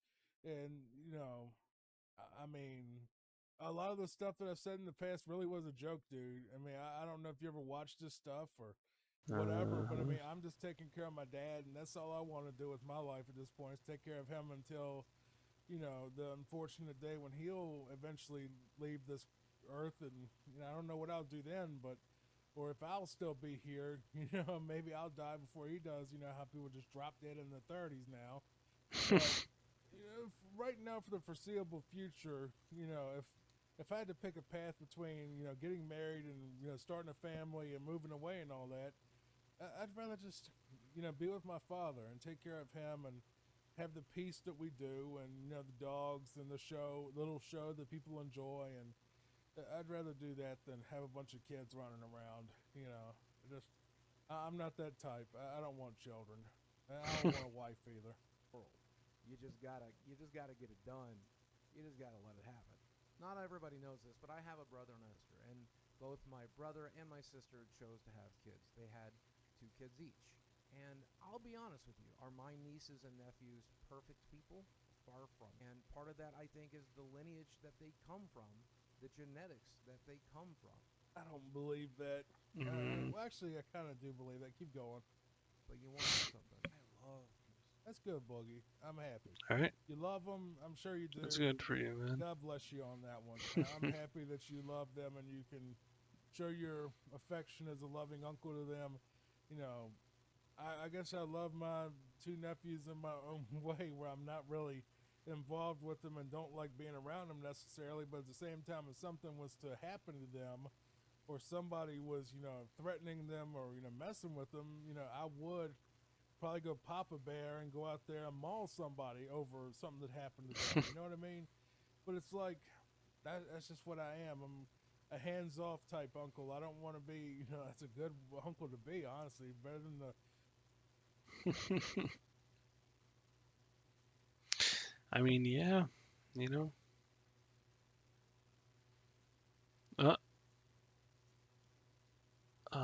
nice. Well done.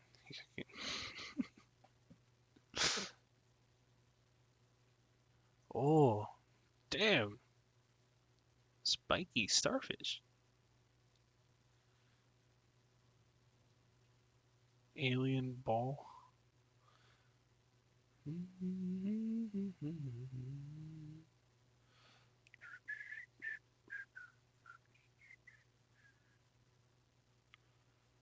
Let's see. Addicted to fries. The man who's obsessed with number 12? Is that really a thing?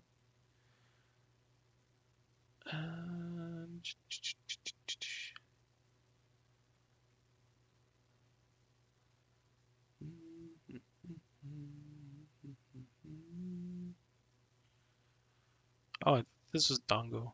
I was like, bro, that looks so delicious.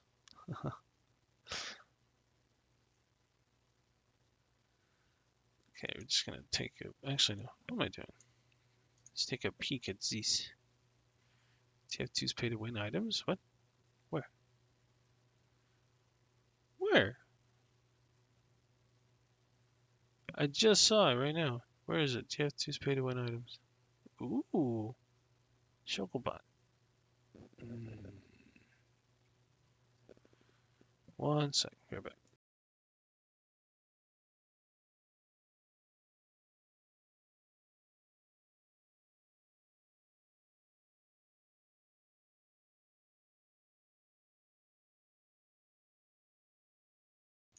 Okay. Squishy milk. I don't like him. I don't know who he is.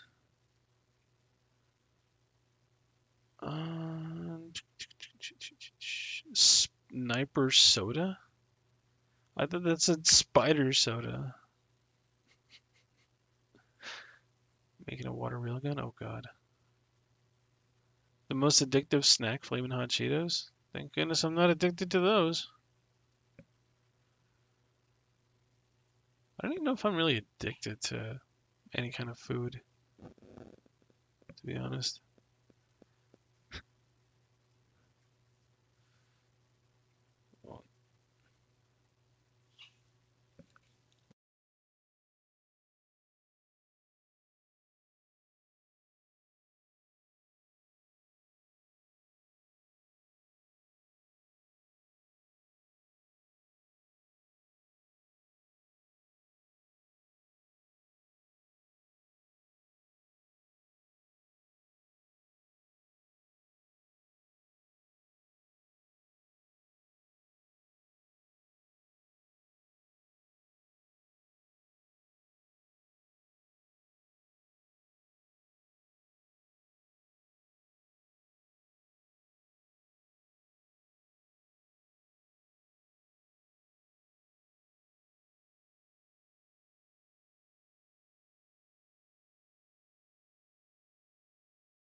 Alright.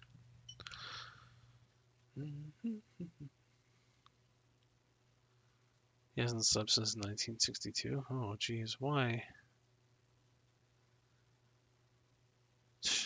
What is this, epic mealtime?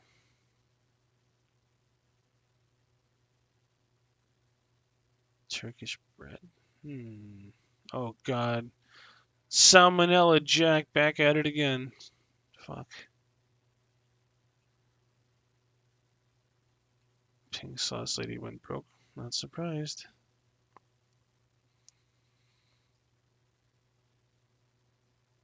The fact that people would go out of their way to buy a product that literally looks like fucking pouring Pepto-Bismol in your goddamn food. Why? Just why? God. It's like the fucking, what's it called?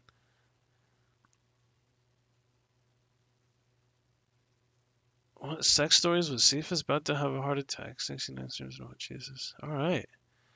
No. Like...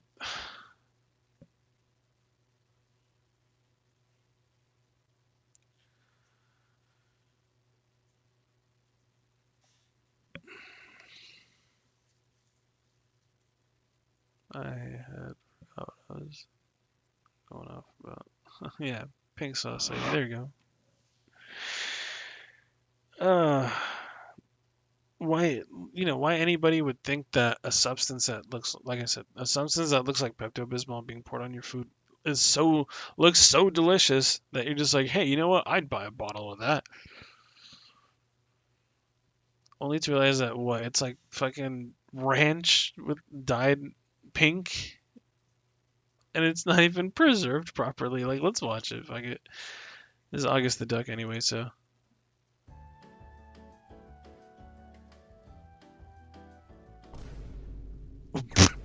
Justice for pink sauce. Ladies and gentlemen, What? it happened. Now, I Oh, won't sit here boy. and claim to be some sort of fortune teller or psychic, but I think anybody who knows anything about the situation we're going to be talking about today knew exactly what was going to happen from day one. It's not exactly a surprise. Nope. That's right, boys and girls, the title is not clickbait. Chef Pie, aka the pink sauce lady, has gone broke. Now, I'm not one to prey on my fellow man's downfall, but I think we all saw this See, one look. coming. If you haven't heard yet, recently Chef Pie has started a GoFundMe for $100,000 with Why? a hilarious title of Help Get Justice for the Pink Sauce. Now, What? if this is your first day on the internet and you have no idea what the pink sauce is, well, I'll give you a very quick, very brief rundown. Basically, about a year ago, this lady right here, Chef Pie, made a mysterious pink sauce that blew up on the internet. Everybody and their mother was trying it and reviewing it, and it became very clear very quickly that this sauce maybe was not made correctly. People were apparently getting sent to the hospital over it. It was spoiling during transport. The nutrition label was wildly inaccurate. Yeah, like, what the fuck is this shit about nutrition? What? This is all, like, what?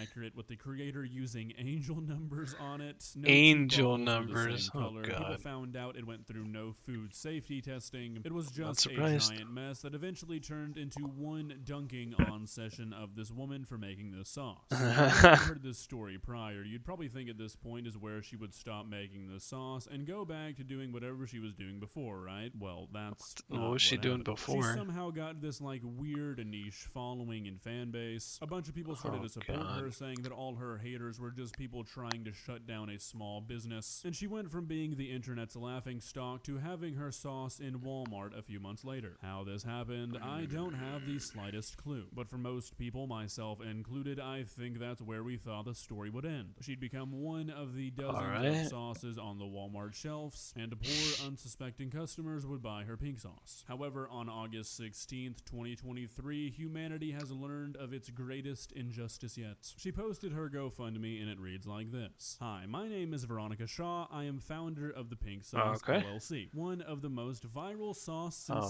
sensations of 2022. Really begs the question, how many viral sauce sensations were there? As a young entrepreneur with big dreams, I followed my intuition and I went forth toward my dreams to create something new. I made a few mistakes on the way, like poisoning people, which led me to trust a company that is trying to take everything away from me. They lied to me, they are not paying me, and are not being transparent about records. I've tried on multiple occasions to try and come to one accord with them, but they refuse to reimburse me for marketing expenses that I spent my own funds towards. I've been silenced and financially Silenced. I'm a single mom and I do everything for my kids. Right now, I don't even have enough money to buy my kids food on my own. My mom is on disability and has been giving us $20 just to get by on a daily basis. I doubt Sorry that. to interrupt August from the future here, but it's the next day and I'm editing this video, and I was going through her TikTok to find some more background footage, and I found this video where she talks about her mother dying when she was 1 month old. So I have no idea what to believe here. This makes this seem even What? more like So how is your mom giving you $20 when she died when you were a month old?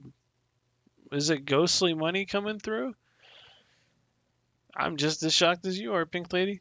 nothing but a fake sob story, so keep that in mind. School is a few days away, and I haven't even been able to get the kids clothes or anything. I'm currently facing an eviction that has gone into default. The sheriffs can come to my door any day now. I need legal help. They are refusing to pay me the royalty that is owed to me. I don't know what else to do. I can't give up. I need help. So this is the situation. A few months ago, Chef Pie partnered with a company called Dave's Gourmet, which is like a sauce manufacturing company, and from what I can tell, they are now the sole distributor of the sauce, and Chef Pie gets royalties from any of the sales. Now, according to Miss Pie, it seems like she's saying that she's not getting any of the royalties that she is entitled to, which, if true, is obviously not cool. However, it doesn't really seem like that's the case. Now, I'm going to be jumping around a bit here, article to article, because there's a lot of good information, but it seems to be pretty spread out between websites. Now, nothing I say in this video should be taken as fact because, well, this is a YouTube video about poorly made pink ranch, and in turn, so are all See, I told you, it's fucking pink ranch, dude. That's all it is, pink ranch.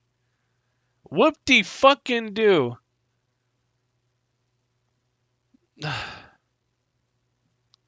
I would have made, like, blue ranch.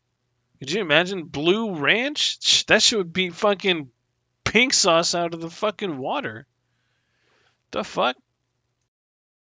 Believe it or not, not all of these articles are being academically reviewed. So if you ask me to show you where these people got all this information, don't. All of this is to say I am simply just a messenger of the information that's out there, but it all seems to kind of corroborate, so that's good enough for me. Now, starting off with this Yahoo News article, which talks about how Dave's Gourmet has said that they have paid Chef Pie, which is something I'm going to talk about here in a minute, but something I found very interesting onto this article that I didn't see anywhere else is that it says at the bottom, the partnership between Dave's Gourmet and Shaw was initially set to run through this past July. Now, I don't know about you guys, but that seems like some super convenient timing for a person who has proved in the past that they maybe don't practice the best business practices to decide that after their partnership has expired, they didn't really like the terms they agreed to, and in order to try to get something out of that, they go on the internet and try and say that they did something shady. Now, that is pure speculation. I genuinely have zero facts to back that up if I'm being honest, but it just seems a little too strange of timing, and you see people do stuff like this often. They join into a partnership, they don't really read the agreement, they get into it, they don't like it, they can't do anything, but once they're out of it, they want. Is that like what? Fucking edible glitter and like chicken bouillon? God damn, that shit is gonna be so fucking salty. Why people even fall for this shit is beyond me, but I mean, I'm not even surprised at this point, dude. I'll be right back.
All right, we're back.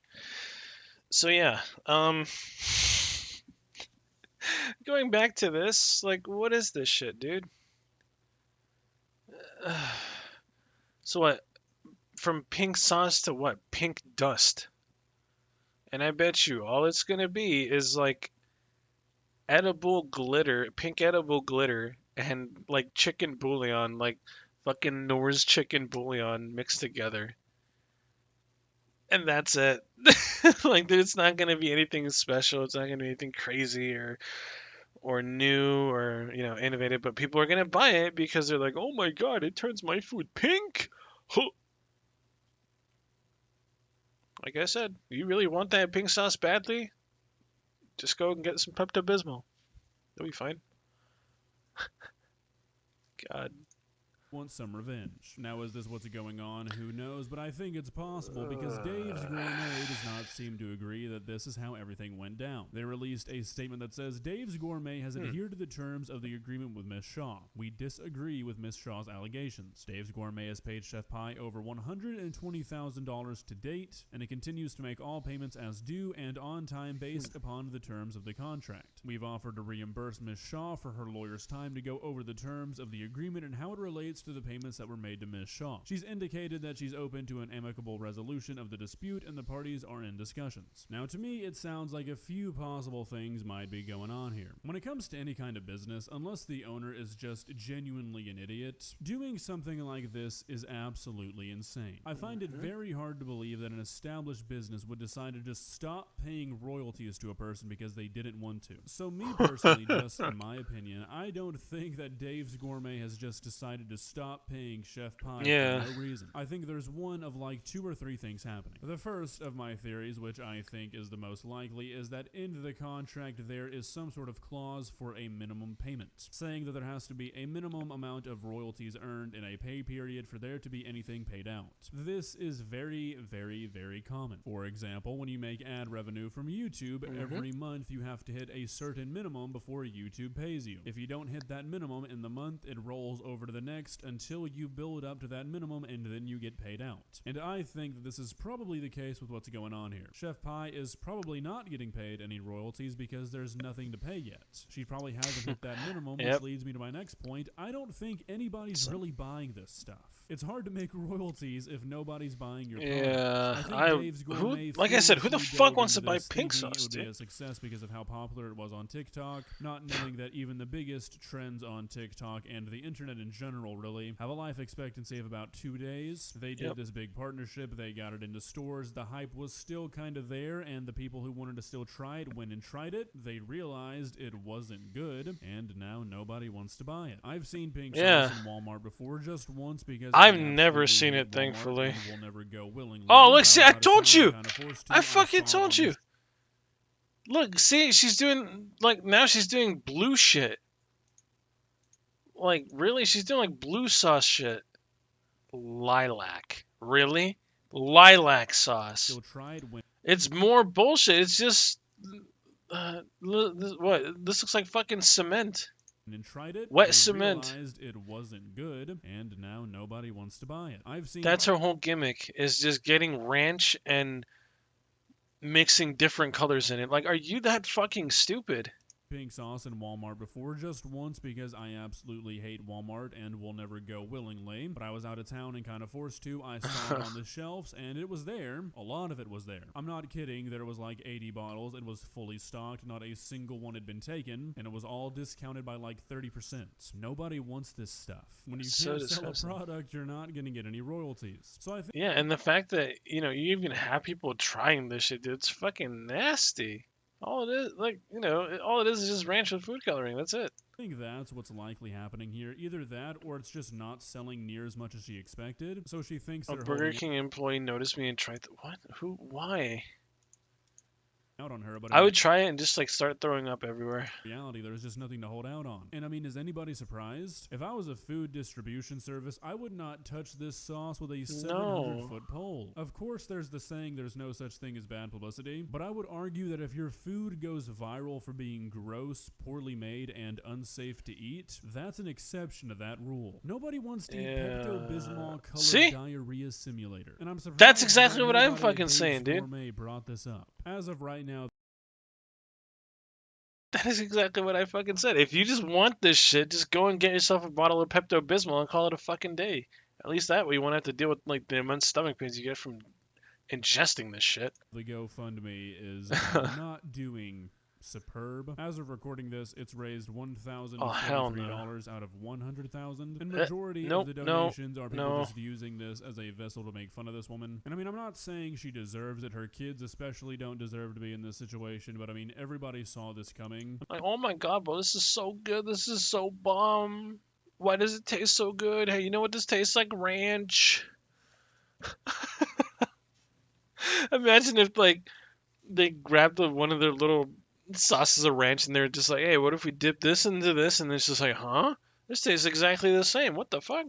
I mean, like a month ago, she was bragging about selling 200,000 bottles of pink sauce on TikTok. Yeah. And Dave's Gourmet said they paid out $120,000 over, like, what, 6 months? If you spend that kind of money in 6 months and go broke and can't even feed your kids, then I don't think any amount of royalties would have saved you. This sounds like poor financial management and poor business practice. Which, I mean, is not exactly shocking given the context that not too long ago, this woman was selling the sauce for $20 and having it spoiled while being shipped. This had the potential of anything but a short-lived gimmick, and now the people who bought into this product are having to learn that the hard way. I'm no food distributor, but quick business tip: if everybody on the internet is talking about how gross a product is and how nobody wants to buy it, and the only reason it's famous is for its grossness and incompetence of its creator, maybe don't put that bad boy on your product line. Just my 2 cents. Well, guys, what are your thoughts on all this? What do you...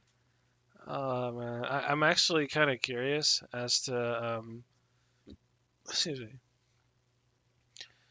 I'm really curious as to how long it's going to, how long it's going to be until the next individual, the next, you know, bright young entrepreneur gets the bright idea of putting dye into just any kind of, you know, condiment. First it's ranch. What next? No, wait, I was gonna say next is gonna be ketchup and mustard, but they already did that with the fucking I forgot what that product is called, but it's like that. What was it called? Squeezy bottles or some shit. Or it was like purple and green ketchup. They tried it once, but it came and went, you know. So there's that. Oh man. Oh god. Over 2 liters of grease? Ooh. No, no, no.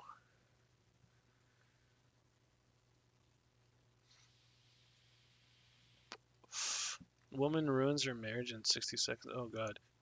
Let's see what this is. TikTok is blowing up where this husband is confronting his wife. Basically, this couple has been in an 11-year relationship, and the husband saw something on the wife's phone. Probably some spicy messages, but he only caught a glimpse of it. So he decided to ask her, can I see these messages some more, right? Just to check if she's cheating, if she's hiding something, a loyalty test. But she refuses to give him the phone, and then he starts filming the interaction. And it is very sus, to say the least. You can call your sister. I'm not gonna harm you. I'm not gonna put my hands on you. I'm not gonna put my hands on you. You can call your sister. I tell you, I don't feel comfortable. I need to go. What? You can stay. Simply because he asked her to see the messages that she sent between her and her male friend? I thought you wanted to walk the dogs together. You can record whatever it is that you want to record. I'm going to walk the dogs with You're walking both the dogs. And talk to my sister and tell her how uncomfortable I feel right now. She's going to go to bed. It's well past her bedtime, and I hope she picks up. How are you going to... Like this? I cannot. I cannot. You've known me for 11 years. I would never put my hands on you. I don't believe you. What? What? I don't believe you. Just straight up. All because he asked her. All he asked you was to see the messages between you and your friend. Ah, man, here we go. I'm asking just to see a text message. Yes, I am. And you're getting really nervous and fidgety. I'm not getting nervous. I'm feeling very uncomfortable. Why are you feeling uncomfortable? If you asked me, I would like, yeah, you could look because I have nothing to hide. You have some, so you have something to hide. You have not actually done that What ever in your past. What is it you're hiding? I'm not hiding. You have not done that ever in your past. Yeah, she's nervous. Then just hold your phone and let me see. She's like mumbling her words. Then hold your phone and let me see what you wrote.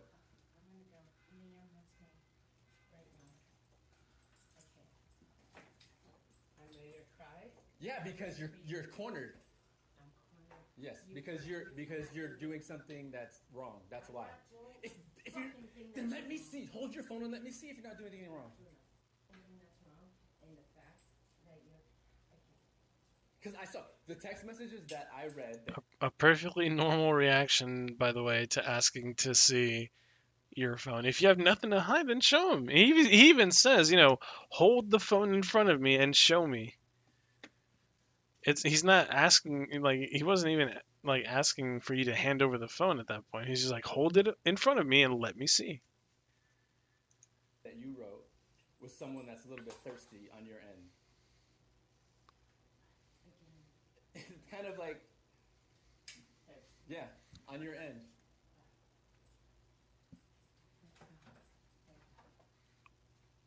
What is up with Okay, that so picture? lots to unpack there. She starts by saying that I'm gonna tell my sister that this is making me uncomfortable, implying that this is some fringe situation created by the husband to corner her or something, but this is just... Why is he filming it? I guess because he wanted to film the reaction that she was going to have to him discovering some messages between her and a friend, a male friend of hers, when they've been married for 11 years. That's the context of this. If you're cheating. Also, if you are actually a loyal partner and you are being suspected of cheating, that's something you'd want to clear up almost immediately. If you're actually loyal, you would have no problem just giving him the phone, letting him see the messages, because clearly you haven't been up to any shady business at all. The only reason you would have to hide the phone is because you've been cheating, like emotionally or something. Now, the next thing she did was pretty messed up. She basically said that I'm scared of you now, that you're gonna hit me or something, which is insane. Because this man hasn't put his hands on you for 11 years of your relationship, and suddenly now you're scared of him? Yeah, see, that's another thing that I was saying too. Like, suddenly, they've been together for 11 years, and then he even says, "You really think I would lay my hands on you?" And then she just straight up says, "Yeah, I do." Or something along the lines of that. Just doesn't even take time to think about it, or, think about what her answer is going to be or should be. Mostly, what her answer is going to be. She just straight up, bam. This is, like, right after he finishes saying, she just responds right away. Out of the blue, which makes no sense. This is clearly some manipulation going on here for her to get the better of the argument here. That is such a sneaky, slimy way to fight back that really puts him in a very awkward position. Like, he's not even allowed to check if his wife is cheating because she's gonna pretend she's getting hurt or something. Now, the guy actually made an update video just clarifying some details about the situation, but before that, I just wanted to show you some Twitter comments because they're just actually hilarious. The dog knows it all. This is probably my favorite. The dog. The dog is literally warning you, buddy. You gotta run for the hills immediately. Now, most people are basically just telling... No sense applying pressure, damages unplanned divorce. Yes, this will him to move on here. No sense applying pressure because the damage is done. Plan the divorce. Yes, walk away while you can. Basically, people are saying that if she's not showing you the phone, that is literally an admission to cheating, and you should just cut your losses. It might be an 11-year relationship, and that's pretty hard to accept, but you gotta move on at this point. Because even if she comes back now, and the messages are completely clear, you can't trust her because she didn't show you in that moment. She could have, like, deleted her history and everything like that. Yeah, if she was confident in what she was saying about nothing going on, she would have shown you right away. And then she will come back with deleted history, yep. Okay, somebody said the exact same thing, and then she'll come back with a deleted history. Also, Doge X Lucy. What is going on? Crypto and what? Dude, the #1 most important thing in a relationship is trust. Once that is gone, there is nothing remaining. In a lot of ways, the smartphone and social media have killed. Yeah. Too much access to potentials. Yeah. I mean, I don't think. No, actually, no. I don't. It's not that I don't think. I wouldn't be able to be with anyone who is constantly glued to their phone 24/7 and they're just like on every single app imaginable and they can't put it down to be able to have a conversation with you, to have a human interaction with you, because they're just so glued to their phone they cannot put it down for any reason. They just have to be on it. At least that's what social media does. I hardly use social media as it is now, to be honest. I'll post shit, like, for instance, on Instagram. Like, I'm posting the Stern Ritters from Bleach because they're fucking cool. That's all I use it for. I don't use it for much of anything else. I'm not going around posting, like, every little detail about my life and just things like that. It's legal to go through your partner's phone here? Is it? Interesting. Now, if you do it without consent, then I can understand that. But if you and your partner both agree to be like, hey, we look through each other's phones, and you both agree to it, then yeah. Traditional relationships, at least it's a huge test. Agreed. Too much access to potentials. Okay, so I feel like this is true to an extent because now we have dating apps and Instagram, which is pretty much a dating app for a bunch of people. You have access to so many options that it becomes much more easier to cheat now. Yep. But that doesn't make it okay, obviously. Nope. I developed a new relationship rule of thumb during the Johnny Depp Amber Heard fiasco. Excuse me. If you're videotaping conversations with your spouse so you have proof, you have bigger issues than the one on the tape. During the Johnny Depp Amber Heard fiasco, if you're videotaping conversations with your spouse so you have proof, you have bigger issues than the one on the tape. That's almost certainly because, there's so much that goes on behind the scenes, which we don't know about. But that too. Based on that video, that's the judgment I'm making, The I feel comfortable or threatened. I wouldn't let anyone go through my phone. It's icky. I mean, I wouldn't go through your phone. I have no reason to go through your phone. I don't care what is on your phone. It's none of my business, so I don't care. It's whatever. If we're talking like relationship stuff wise, I would expect my partner to be trustworthy and loyal, and if not, and if I catch that, there's even a hint that they're doing something behind my back and I find it out to be true, then it's bye-bye. I'm not going to be wasting my time with that. I'm not going to be putting myself through more, stuff, especially if I find, like I said, if I find out that it is true, then at that point, there's no point in staying. They already did what they had to do. They have no remorse for it. They weren't even thinking about it when they were doing it. And then they'll try to backpedal and do whatever they can. And like I said, this goes both ways. Both, everyone does this shit. Not saying that one specific type is prone to doing it, but everyone does it. And it's a really shitty thing. I wish it didn't happen, but it does. See, the I feel uncomfortable or threatened ticket is hilarious. I have lived it. You've known me for 11 years, he says. That's not on question, my brother. She knows that. Yeah. It's just that she has no logical way to get out of the situation, so she uses emotions against you. Yeah, exactly. Ticket is hilarious. I've lived it. You've known me 11 years, he says. That's not on question, my brother. She knows that. It's just that she has no logical way to get out of the situation, so she uses emotions against you. Pretty much fact. Update and background on the text message video you've watched. I'm at a loss for words. The blatant disrespect. So I wanted to give an update on the video you saw of me asking my wife if I could see text message between a friend, a guy who's just a friend, just friends. They go on hikes together with the dogs, and I said, okay, can we see text messages? So even if you feel your partner is cheating, you still shouldn't go through their phone. No, I wouldn't go through their phone. Walks out the door as you saw to call her sister, and I sit and wait. She comes back, cries to her sister about whatever. But at the same time, if you have nothing to hide from your partner, then you wouldn't, you know, that also goes both ways. I have nothing to hide, so you can look through my phone all you want. I don't care. I have nothing to hide at all. You'll find some really stupid memes and pictures, probably. But I mean, what are you hoping to find something?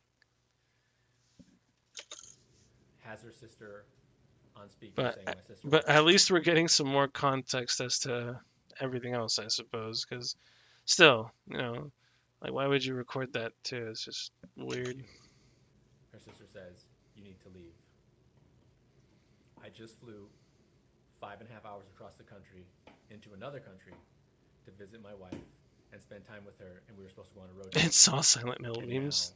Oh yeah. She doesn't feel safe with me after we've been together 11 years together, 7 years. Yeah, okay, so just listen to that again, okay? Suddenly she doesn't feel safe after 11 years together. 11 years!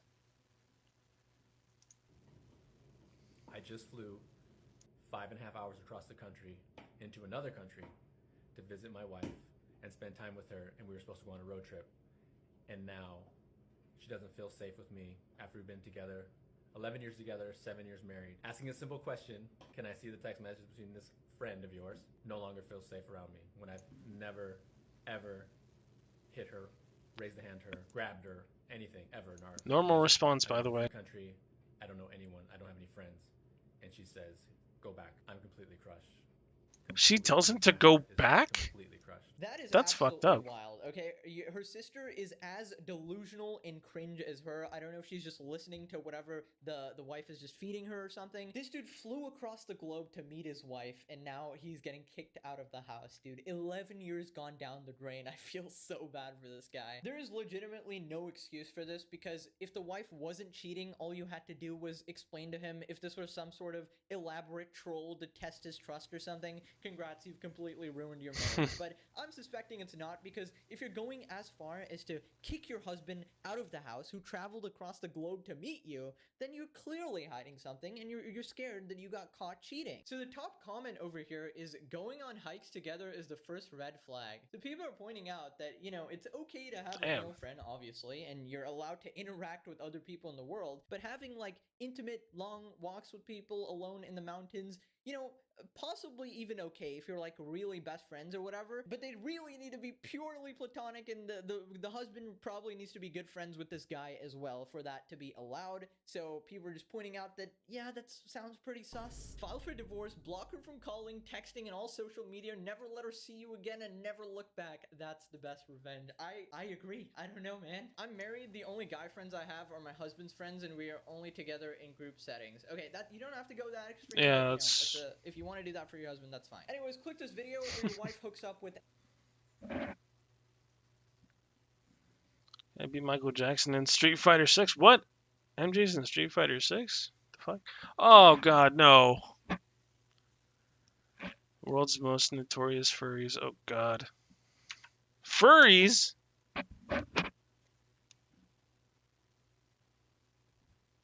Allowed? Allowed?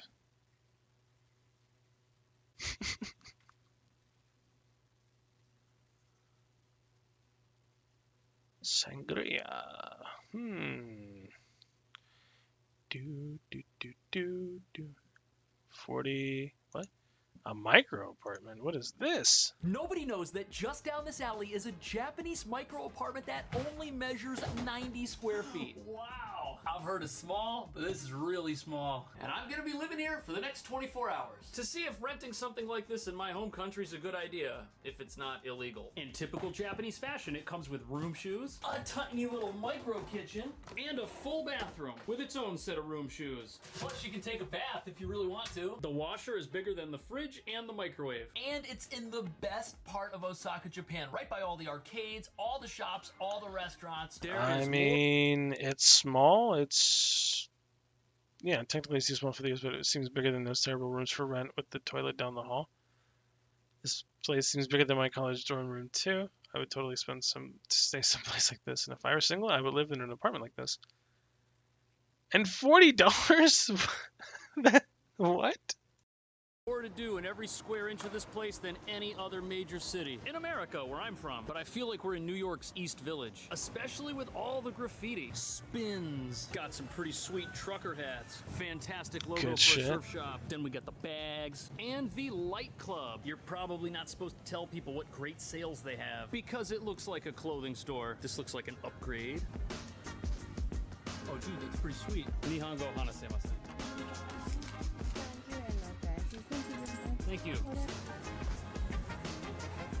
If you want to look as cool as me, you can. Right across the street from the light shop. Cisco, Bait, Memory. These are great names. Look at how crazy this place is. There's just people and cars everywhere. And the East Village vibes will not go away. There's even a music hall. And on the other side of this little square where all the cool kids hang out, there's an invasion of chain stores. Thank God someone called the police. Unlike New York, where I'm from, they don't need to use their siren because people see their car and get out of the way at any time. Game Boy, Tamagotchi. This is like a garage sale on steroids. The grapes. This is gonna be sick. Doraemon. Doraemon. A big vintage Snoopy. Wow, it's expensive. $20,000 US. I feel like if you wanted to bring yourself home a conversation starter, you could definitely find it here. It's What?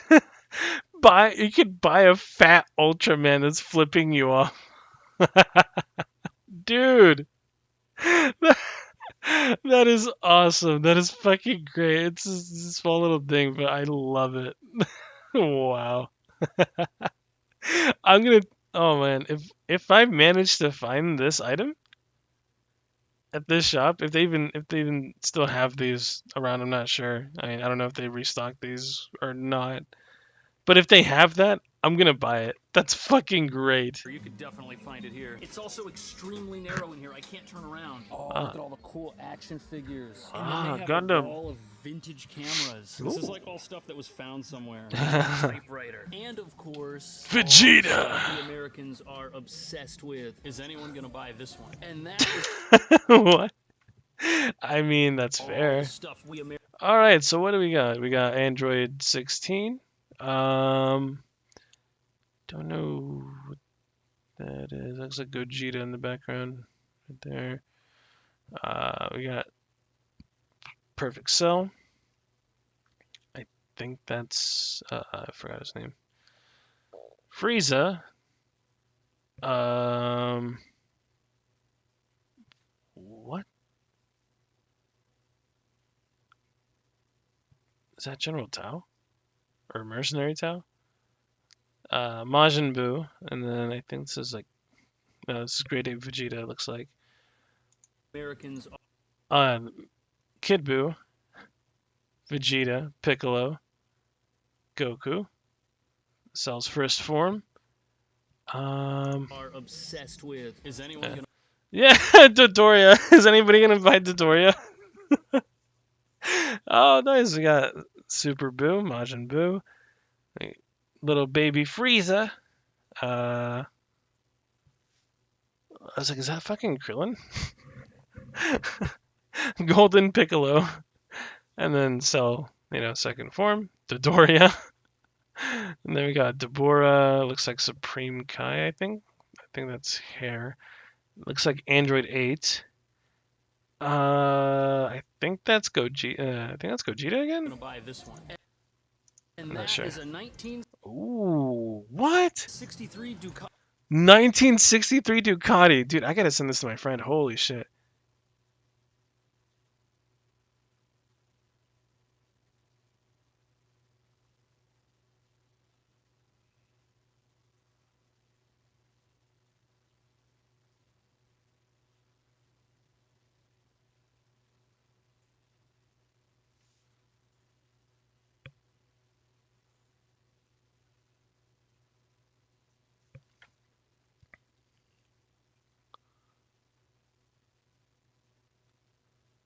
Dude. My friend would love this. Oh, man. I'm just like, bro, wake up. It's important. Look what I found. body motorcycle. Look at how small it is. That's crazy. That's awesome, though. Okay. Follow All right. please. Have a nice day. Thank you. Have a nice day. And after you've bought everything you need to look like one of the cool kids, you can get yourself a tattoo. If there was ever any doubt, that'll fix it. Levi's, Clark's, who let them in here? Disgusting. Apple Store gets a pass. Clark's. They've made it impossible to live in modern society without their products. Or the ability to find their AirTags, which might be in your pocket. Anyways, these big box retailers, they're between where we need to go and where the cool kids hang out. Okay, you see this massive crowd of people crossing the street over here? It's not a street. It's the longest shopping arcade in the country. It's over a mile long, and even if you plan on buying nothing, you should still check this place out. It's all enclosed, and just seeing it as an American for the first time, you'll remember it forever. And while you're here, you can try to win a fabulous prize from the Capsule Toy Store. I don't get why wasting your money on these is so popular, although that looks kind of cool. Do it for the memories. This is also a sneakerhead's paradise and a pet paradise. Pretty cool. Also, look at Pet the paradise. of this place branch off and turn into like their own little thing. There might be. Where's Cat Paradise, damn it? And then, where's Cat Girl Paradise? Come on, Japan! You guys have the technology. We can do this. Something down there, but I'm scared. But we're almost at the grand prize. And no, I'm not talking about Spider-Man, who's also on vacation. That is the grand prize. What are you talking about? Come on! That is the grand prize right there. Here from New York. He may have moved here permanently, but the local superhero is actually Gleeka Man. People Gleeka Man! Oh, I love Gleeka Man. He's awesome. From all over the world just to stand here in front of him and emulate his pose. Not me, though. I would never take my picture with Gleeka Man. I'm too cool for that now that I bought this hat. And around the corner from Gleeka Man, this is where the food starts. Crab, roasted, sweet potato. Oh, yes. That right there. That is quite possibly the most famous crab shop in all of Japan. With Gleeka Man, I'm too cool for that now that I bought this hat. And around the corner from Gleeka Man, this is where the food starts. Oh, yes. This right here. We have got to go here. I got to tell my friend, bro. We got to go here. I don't care. We got to go, man. We will feast like there's no tomorrow. And then probably get drunk as shit. Ooh, roasted sweet potatoes. Sweet potato. Oh, roasted sweet potato brulee. Ah, even better. A simple breakfast. Local takoyaki. Takoyaki, kushikatsu. Ooh, we got highballs. All you can drink! Hey! Damn, that's like... yeah, around like 15, 14 bucks. For all you can drink. Suntory beer. Or Suntory. Suntory whiskey. And they also have the English menu. But damn! I would love to go there. Oh. Right here, look at this. It's like a zoo of people eating things and stocking up on Pokeballs. I don't know how, but those might come in handy here. And check this place out. In here, you can shoot guns and try to win prizes. Oh. They're just these cap guns, though. Oh, man. She almost got something. That is some mighty fine-looking fancy gyoza. Gyoza? Oh, gyoza. I've been outed, but this is amazing. You don't know what gyoza is? They're fried pork dumplings. I would love to get my hands on some gyoza.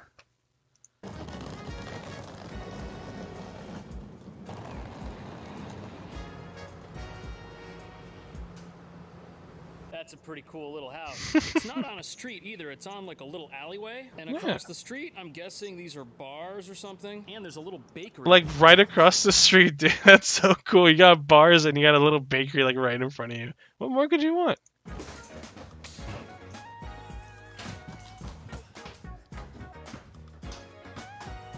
Does seem pretty loud. Ah. This is the whole thing.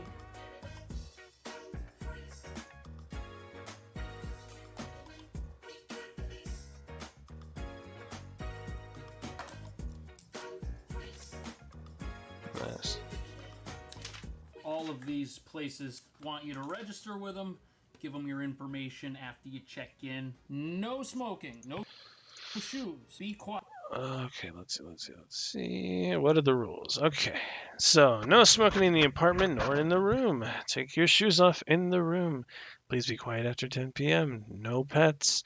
Not allowed to stay other person in this room except guests. No damage to the room or stuff. Please turn off electric devices and please lock the door when you leave. However, please leave the bathroom light and fan on No about 1 hour no shoes. after. Be quiet. No pets. I don't know if it's big enough to have any pets, but that's what. I mean, big enough for a cat. What's so awesome about this place in New York, where I live, the only time I've ever seen something like this, it didn't have a kitchen and it didn't have its own bathroom. This has both, plus the laundry machine. Yeah. This could change the way people live in a city like New York, but it's illegal in New York because it's below the minimum size standards for us Americans. But It seems perfectly fine to me, to be honest. not only are we going to check this place out and see what it's like, I'm actually going to spend the next 24 hours living here. Which means I am going to be sleeping right here on this little bed with my little light. It's actually pretty comfortable.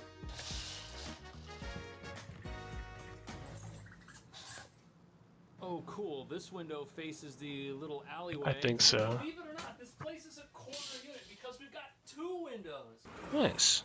Cool. Look at that. We can see down the street, get a bird's eye view of the whole neighborhood up here. I also feel really safe with whatever. Oh, I think that's an alarm for the window. I don't want to turn that on. I might want to open it later. What happens if I turn off all the lights? Still decently bright in here. But Yeah. this apartment's about the same size as where I first lived in New York. Sleep loft included. It didn't have a bathroom Nice. or a kitchen. This has both. I don't see a ladder for this. I guess we're not going up there. It's probably good for something like a suitcase. And then above the bed, this little cabinet here. This looks like extra blankets and stuff if you want something. I Yeah. always snoop around and make sure I check my cabinets. Glow-in-the-dark stars. How This is a floor convenient is plan. that? Looks like the So building nice. has 3 floors with 2 apartments each, so 6 total places. Look at how close it is Okay. to the neighbor's apartment. They are right across the hall, and the stairs here are really, really steep. These are at a 75-degree angle. It's like climbing a little mountain. My foot doesn't even fit on the whole step. Look at that. Very, very careful. And look at how the door opens. That's cool.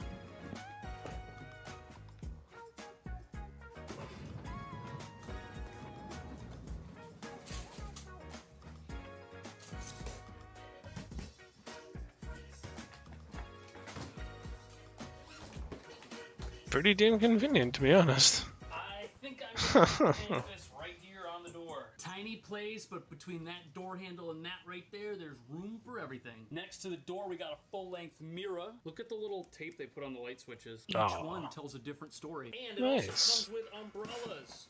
But I think that if this were to be your full-time domicile, you'd need access to the loft. Because I don't think we have a closet in here. Nah.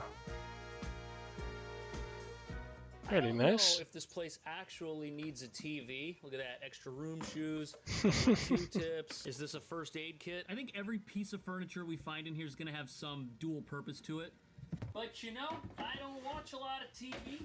And if I had a place like this, again, I would also not have a TV again. Now, believe it or not, this here couch, this is actually in the perfect spot to watch movies. That is a nice, healthy distance from the screen. And if it's a guest, if there's 2 of you. But if you work up an appetite, you're going to want to sit and eat somewhere. And I think that is what we are looking at right here. On the table, they have like this book of all of the instructions, how to work the remote. Out front, this is the correct garbage. That's like the so garbage you're not supposed to use. But nice, I'm dude. already starting to cramp up. I'm pretty sure that I'm going to have to eat at this table later today, so we'll see how that goes. Now, I'm probably going to be expected to empty this trash, but that one's not for the bottles. Bottles go in here. Follow the instructions of the trash ninja fox.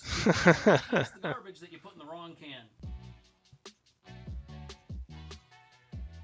Can a I think that is a tankless water heater. Can I make it warmer than 41? Oh, I can. I can burn myself if I want to. Let's put it back. The light in here also reminds me of a swimming pool. That's the thing you rescue people with. Or is it an alien spacecraft? But this tiny kitchen's got everything. You got your single burner. You got your water heater. Very nice. Making some tea. But one thing I'm not too sure about is this cardboard box on top of the toaster. It's full of cleaning supplies. But doesn't this thing get hot? It probably does. Maybe they're assuming that if you rent this place, you're not stupid and you'll remove whatever's on top. Yeah, that would be smart. Many Americans. I just like that Ken from Street Fighter featured on the freezer. That's pretty cool. You certainly won't be having Thanksgiving dinner in this place. Is it even possible to open these cabinets? Oh, look at that. Yeah, everything opens. There's probably way too many dishes in here. I doubt anyone actually uses these. And under here we have some cooking pans. This is pretty good. You could actually make stuff here without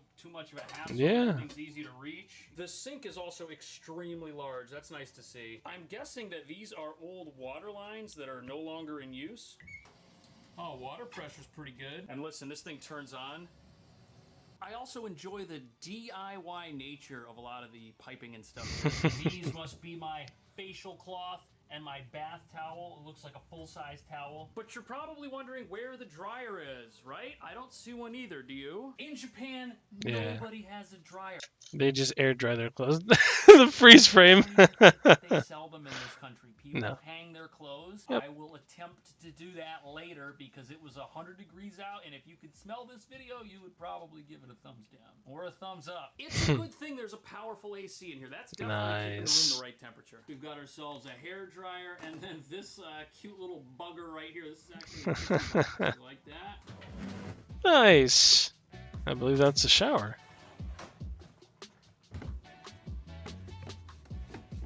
Oh, look at that.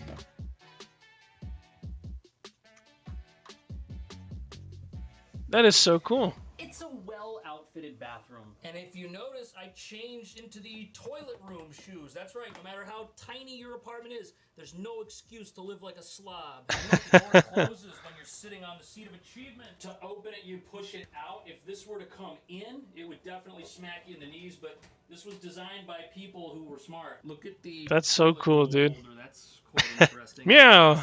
And speaking of the seat of achievement, it has, you know, one of these things for your comfort. And if you have a very small piece of garbage, you can put it in here. Maybe like a Q-tip. That would fit. There's also a cutout beneath the sink. Maybe the trash can is too big to go here, which is why it was in the corner. Soap, shampoo, body wash, conditioner, it's all right there. Nice. In this box. I have no idea. Is it just for decoration? Oh, these are, soap. This is going to be interesting to take a bath in. I'm definitely going to try. This is our fan for ventilation. The shower wand has 2 positions. But is there room for the bath mat?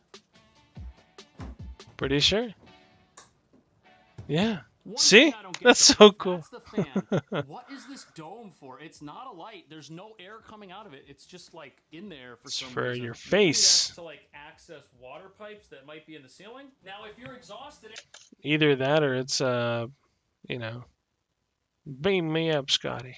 after you take a shower, you just fall right in the bed.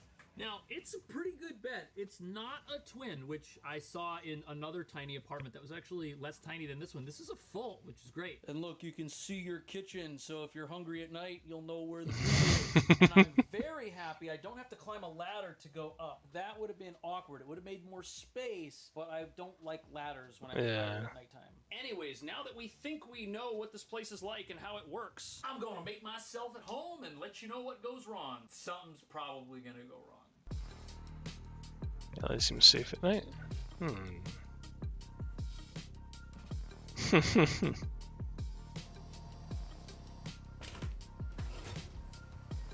41?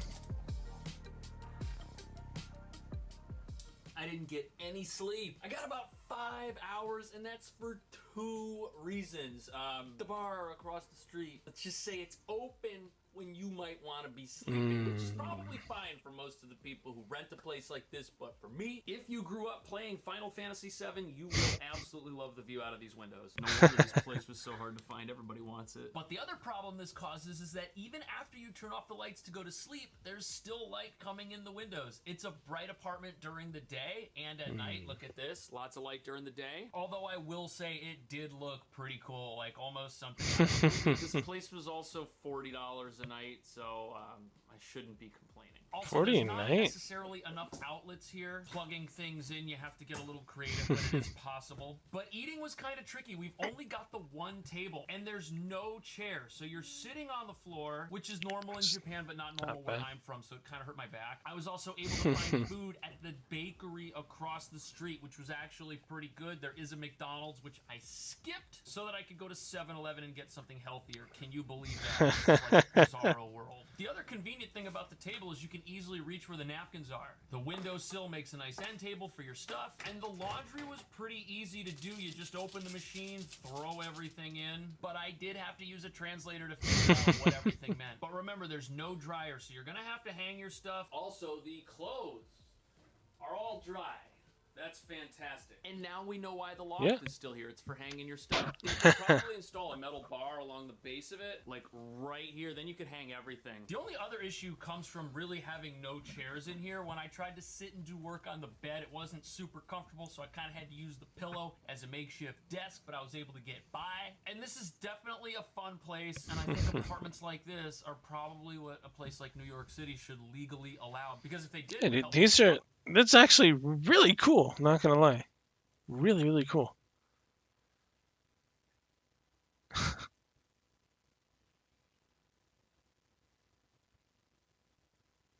TikToker situation, what?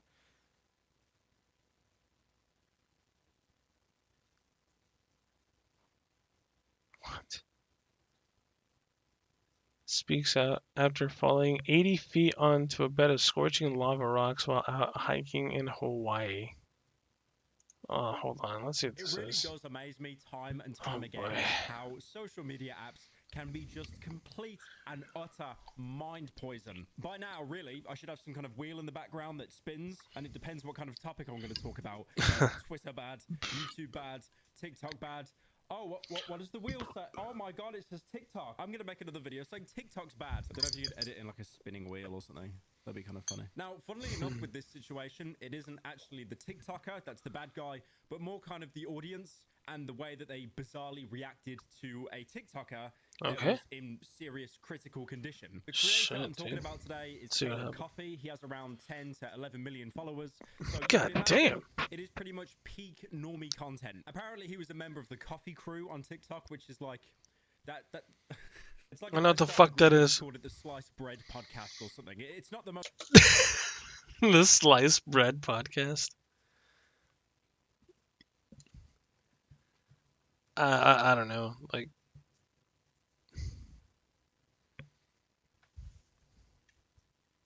Teabag. Oh, the Teabag Podcast. There you go. Most imaginative name. So apparently this is meant to be like some kind of YouTube family channel. Now, like so many people on TikTok and a lot of family people channel? that are famous today, unfortunately, he came originally from Vine. He'd make videos with his dad, who was called Jason Coffee. Like, for example, this video of them going to Disneyland. Hey man, do you know we're going to Disneyland? No, we're not really. We're not. Now, before Vine shut down as in it was bought by Twitter, and they had no idea how to make any kind of money off it, so they let it die, despite the fact that TikTok is the exact same model, but it is basically the most successful social media app ever. He got around 200,000 followers on Vine, which in TikTok days would translate to about 20 million followers. So Caleb is someone who has been on the grind for quite a long time. He's been doing TikToks and stuff since he was basically like 13 years old. There's this video here, for example, of him like duetting someone, and he just looks like an actual fetus. When I first saw this video, I thought it was like Jacob Sartorius or something. Girl, you would not believe what happened today. What the fuck? Justin spoke to me today. Oh my god, what did he say? He said if I ever come close to him again, he's gonna call the cops on me. Okay, that's cringy as fuck. That's even cringier. What the fuck? Okay, let's get into the actual. Hawaii, and he fell on some lava rocks. Now this was. Okay. And he fell on some. He was promptly airlifted to hospital for urgent medical attention. Now, Damn. this wasn't just a little small tumble. He fell around 80 feet. Now, I do have to preface, I did say lava rocks. We're not talking about Minecraft, like he just fell into a bucket of lava or something. These are rocks that were obviously like molten cooled, and now they're just like black shards. So obviously falling 80 feet would usually kill most people. Thankfully, Caleb survived, and he was airlifted to a hospital. So this is where the situation gets really, really bizarre and just quite ridiculous. So we know how he's the a people are TikToker, gonna react he to had an this shit. injury, he's been airlifted to a hospital. What do TikTokers do when they're in that kind of situation? They'll make a video about it. I mean, Markiplier, for example, he's not even a YouTuber. I remember some of his most banging videos are him talking about being in the hospital, because you have that mindset of if something bad happens to you, okay, I can try to turn it into a small W by content. There's nothing wrong with that. So what one of the family members did, his sister Peyton set up a GoFundMe page for him. Apparently, Caleb has no medical insurance whatsoever, and in America, that is pretty much a death sentence. I have seen, okay, I know, I get it, right? The British person, lol, Lamau, free healthcare, stab, stab, stab, car battery acid, or I get it out your system. But I have seen comedically priced bills. I see people that think they're sick, they go to the doctors, and then they get charged like $2,000 just for like speaking to a doctor for 30 minutes who probably gave them aspirin. You can see on the page his current injuries include a spinal fracture, broken femur, elbow, wrist, multiple gouges, burns through his entire body because, again, it was lava rocks. She also put on that he hasn't been able to hold down food and that medics have informed the family that more injuries will be likely present or present themselves over the next couple of weeks. And at the time of this video, they've raised around $30,000 with the goal being $100,000, which is quite a lot. But again, America. So apparently he did an update as well saying thankfully his spine wasn't injured at all, so he's going to be able to walk again. Hold on. I'll be right back. I need to go use the restroom real quick. Give me a few minutes. Still, I'm kind of guessing that I know where this is going to go. Obviously, you know. Yeah. Oh, I'm not going to spoil it, but I'll be right back. I get, like I said, I think I have an idea of where this is going to go.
Alright, I'm back. Let's see what happens. How is the crowd going to react to this news, I wonder? You know, trying to shed some positivity at least. Letting everybody know, hey, this dude's alright. You know, everything's... Unfortunately, given how America is, you need a shit ton of money for this stuff, but... Anyway, let's keep watching. It's just going to take a while and a lot of money to recover from these injuries. Hey everybody, I just want to give a massive thank you to anyone that's trying to help me or support me right now. And I want to let you guys know a little update. I just found out that my neck and spine is not broken. So thank you so much, God, and that's good, dude. I just want everybody to know that's really that good, man. anyone You know, that is supporting me, I really appreciate you guys, and I'm doing my best to get better. So again, why am I making this video? Because his fans are apparently angry that he started a GoFundMe. They're saying that he has more than enough money. what? Listen, I'm really glad you're alive. Praise God for sure. But you have over 1.1 million followers and have an estimated net worth of what? 500,000. Posting a GoFundMe is incredibly insensitive. Sure, you have insurance, and if you don't, then I imagine you're on your parents. If you want support, help do it for others who don't have a platform. Link in bio. God bless you. What?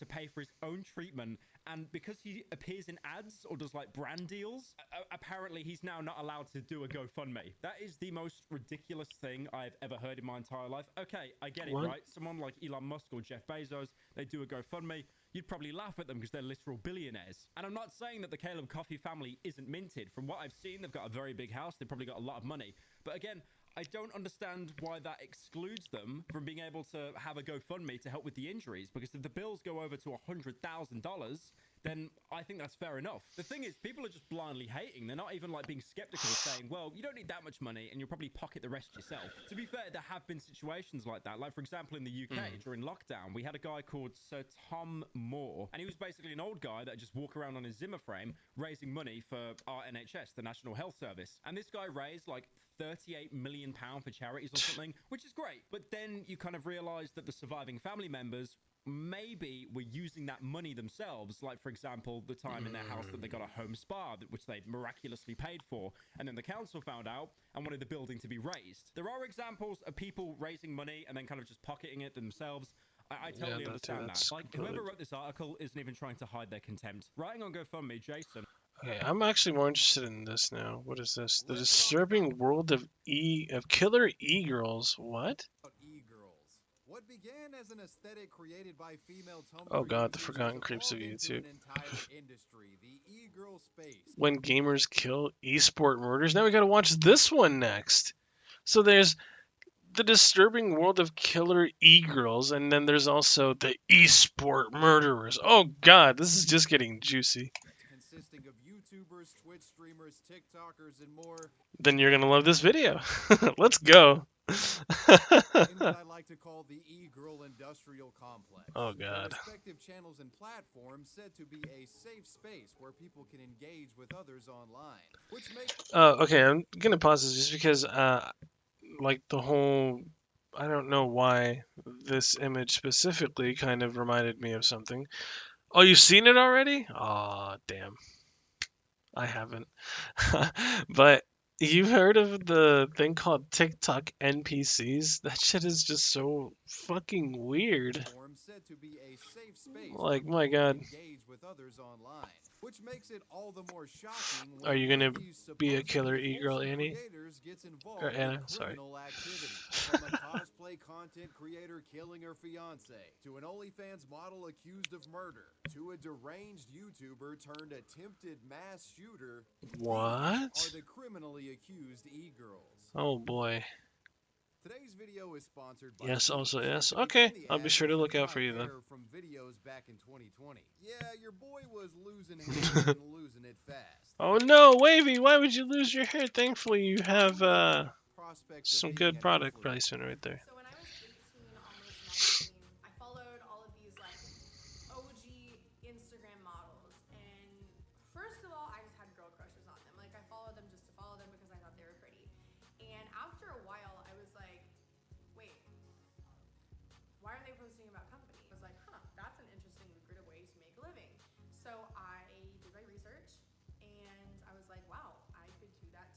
While following these accounts, she started noticing the business aspects of Instagram Alright. and the promotions that models would post to their pages.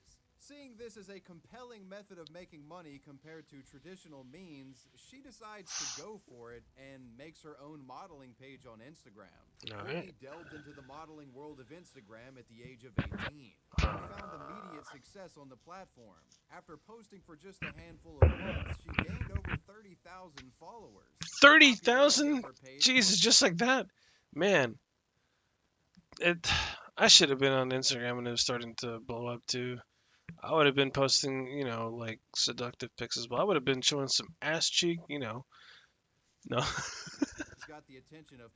No, I would have just been posting pictures of my computer specs. Because fucking nerds would be drooling all over that shit.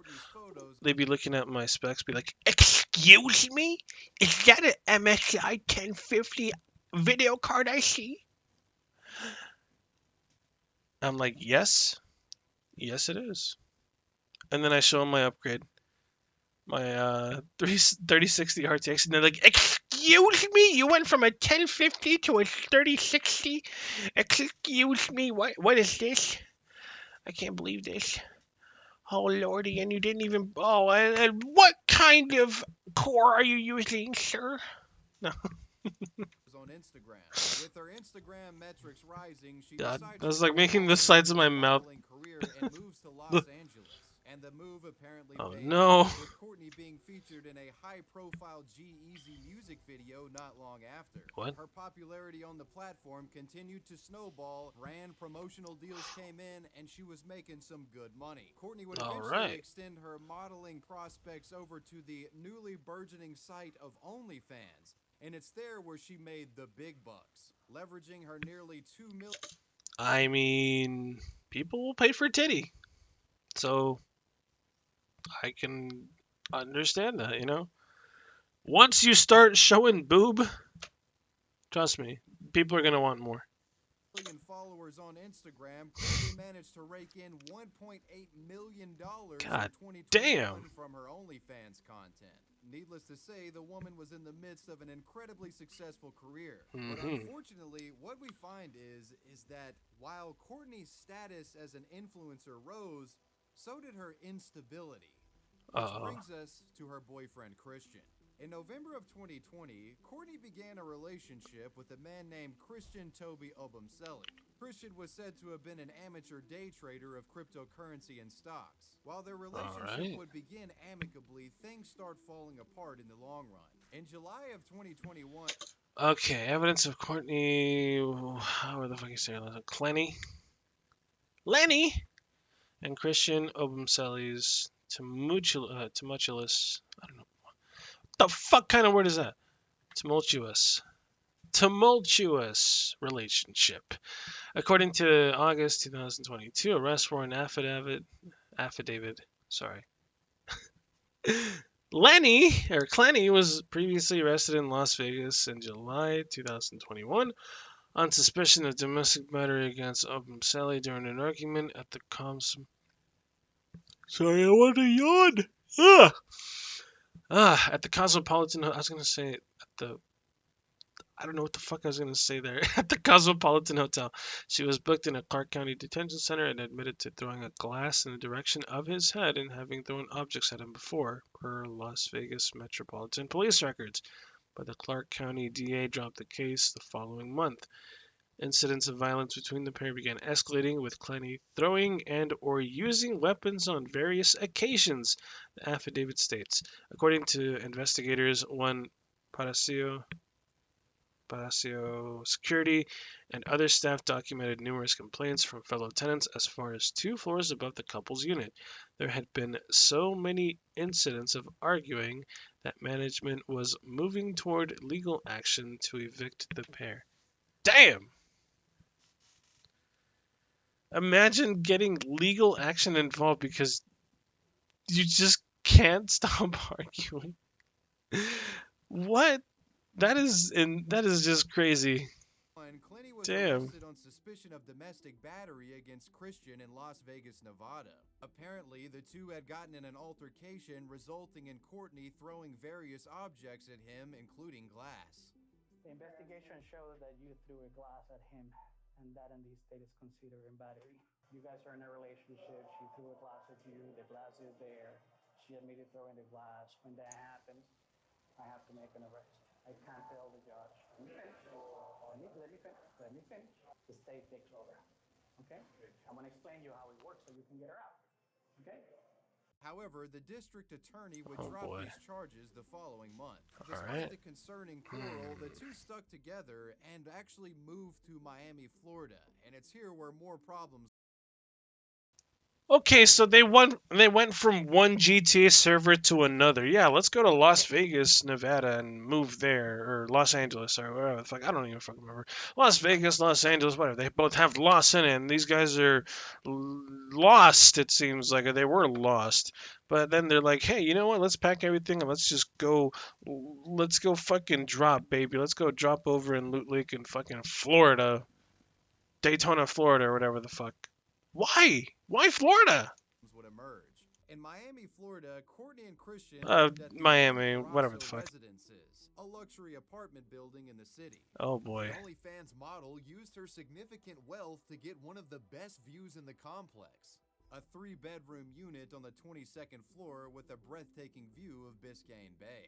But despite living in the lap of luxury, the two still found reason to fight. Around this time, neighbors reportedly stated that the couple's relationship was extremely combative. And the building manager even documented... Is combative? God damn, were they like fighting each other and shit with like swords and stuff? Because that's what I think when I hear combative. You know, maybe they're like, let's settle our differences with the with our swords. Could you imagine? And then one of them, you know, I don't know. They like, hold on, give me a second. I need to take a sip.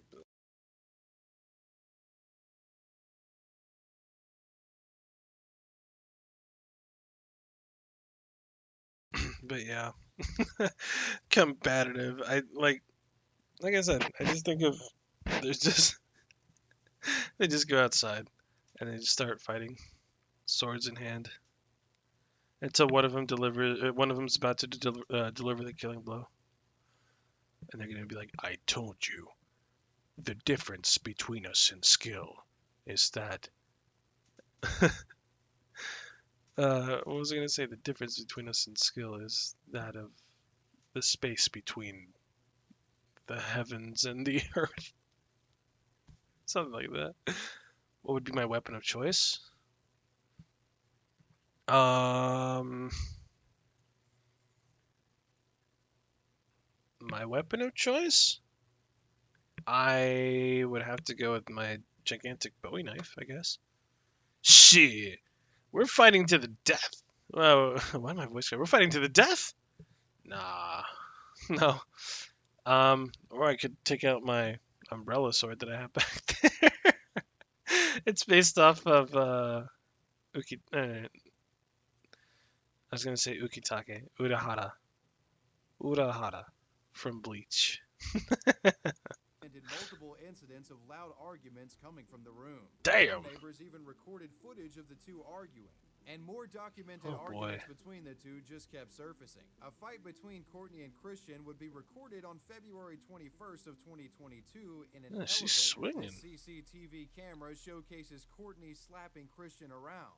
Another recording discovered later on Christian's phone displays the true emotional instability and abuse going on in this relationship.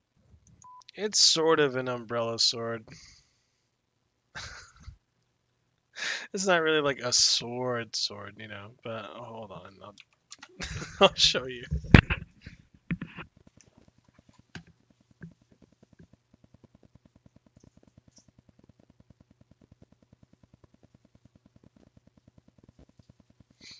I told you it's based off of Bleach. Well, the anime Bleach. You know, what's his name? Urahara. So it's his sword, Benihime. Right, and then you have the umbrella right here. So obviously I'm not gonna open it inside, but yeah, there you go. That's it. That's all it is. I have it because I saw it and I was like, why not? It's pretty fucking cool as a birthday gift. Why the hell not? I never really get to use it all that often, but I mean, hey.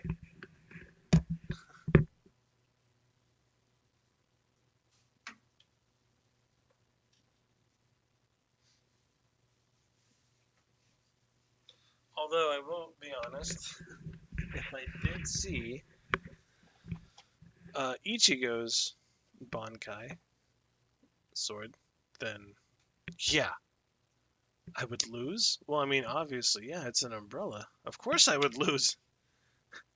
What would your weapon of choice be?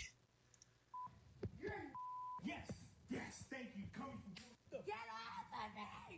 You literally talked to her without telling me! Courtney, I was on a bike ride and she passed me and I said hi. You and Courtney are having a live chat. My bad, I forgot to tell you that. That doesn't make you an acting call me a In the midst of these heated God altercations, damn. Obumseli would send a concerning text message to Courtney that read, quote, "Is love going to kill me?" Also adding, "February was the worst month I had so far. I got cheated on, I got called that word again, I got slapped in my stitches that has reopened multiple times, and it's not healing fast enough." Your hands? Well, what makes you think I'd want to fight you to begin with? You said you want to be an e-girl killer. Or killer e-girl, sorry, not e-girl killer. Why would you want to kill the e-girls? No, you want to be a killer e-girl. Nah, I'm good on that. These messages were sent, an argument broke out that resulted in Christian being kicked out of the apartment by Courtney. The two would take a break from each other, and Courtney's mom would travel to Miami to stay with her for a short period. Christian was left to fend for himself. However, with time, the two cool off. Courtney and Christian would reconcile their differences in the short term, and Christian would move back in after Courtney's mother left. But unfortunately, as things typically go in these dysfunctional romantic relationships, this peace was short-lived. Arguments between the two began almost immediately. Around this time, a dispute would break out between the couple that ended with Courtney calling police and requesting a restraining order against Christian. And I want him, okay, the police are here. I want a restraining order against Christian Obumseli. Christian, please, just don't get me kicked out of my own apartment. We just want him getting, I'm scared of him. With this in mind, you might imagine So I Christian won. to be the real threat. But a fight was never initiated, so what would you want? The story, but the events that follow this incident draw that notion into question. Which brings us to the twisted series of events We never agreed that to fight to allegedly begin with. took place on April 3rd of 2022. Oh god, what On happened this on day, April 3rd? security footage showed that Christian left the apartment building at 1:15 p.m. and returned at 4:32 p.m. with sandwiches from Subway. Courtney had been wrapping up an Instagram live stream as her boyfriend arrived back into the apartment. In the live stream, she talked about her summer plans and how she was going to work on, quote, building her butt back up. Summer plans are... So, I've been out of the gym for like 3 months. My booty is kaput, okay? It's gone. My butt just like disappeared. So, summer plans, building my butt. I won't say anything back then. up, so that I can be myself again. She also said she was blessed. Shortly after Christian Blessed. arrived, neighbors began calling security to report a disturbance from their room. Security guards called the police at 4:46 p.m. In that time frame, Courtney Clinty would make 2 phone calls, one to her mother and then another to 911 after. In the 911 call, Christian Obumseli can be heard saying, quote, "I don't feel my arm," while Courtney screams, "I'm so sorry." My boyfriend is dying of a stab. Ma'am, what is the address? Is the stab wound to his shoulder? What do you mean he has a Stab wound on wounds to his shoulder? Yeah, he's bleeding from his shoulder. I can't feel my arm. 3101. I can't feel my arm. Baby, I'm so sorry. Baby. the man had been stabbed just inches above a tattoo of Courtney's name that was on the left side of his chest. Oh, when shit, police dude. arrived, the OnlyFans model maintained that she acted in self-defense, telling police that the two had an argument, resulting in Christian grabbing her by her throat and shoving her against the wall. According to Courtney, she then grabbed a knife in an effort to defend herself. After procuring this knife, she claims she threw it across the room and it landed in Christian's chest. So I grab a knife and I said, don't come anywhere closer to me. I had absolutely no intention of using it. I'm on the phone with my mom and he's coming at me like he's gonna grab either the phone or like the knife or something, and so I was just like, I was like, don't come any closer. It's coming at me, and I threw it. When detectives later informed Courtney that her boyfriend had died from his injuries, she began hyperventilating and asking for a hug. We have to inform you that Christian did not make it. Okay. Unfortunately, the doctors did what they could. And Christian is dead. Oh my God. Can I please have a hug? Am I allowed to do that in here? A hug? No. Despite the woman not having any obvious physical injuries from this alleged self-defense situation, she was let go. The police just didn't arrest her. You're good. Go ahead. And just days after the alleged killing, Courtney was filmed comfortably hanging out at a bar with her father in Miami. At this bar, she would be confronted by patrons of the establishment. These patrons, furious that she wasn't arrested, forced her to leave. And that would be a theme echoed around the country.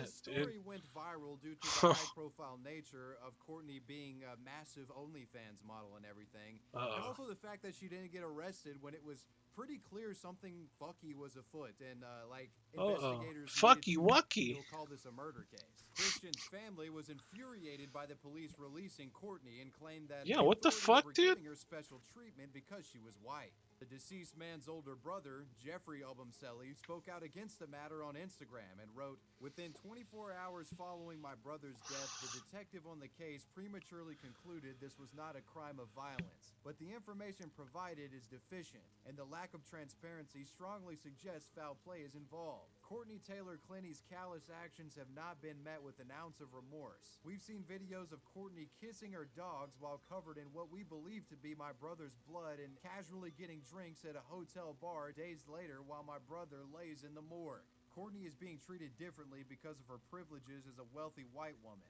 The Obumseli family would appear on Dr. Phil and talked about Christian's death, demanding justice for Christian while pointing out perceived mistakes detectives had made in their investigation. And she thinks that she threw a knife at him, and that knife hit his clavicle, puncturing an artery, and that's how he died. So how is it that she's able to like throw the knife accurately enough to where it hits the clavicle, which is like right here, like just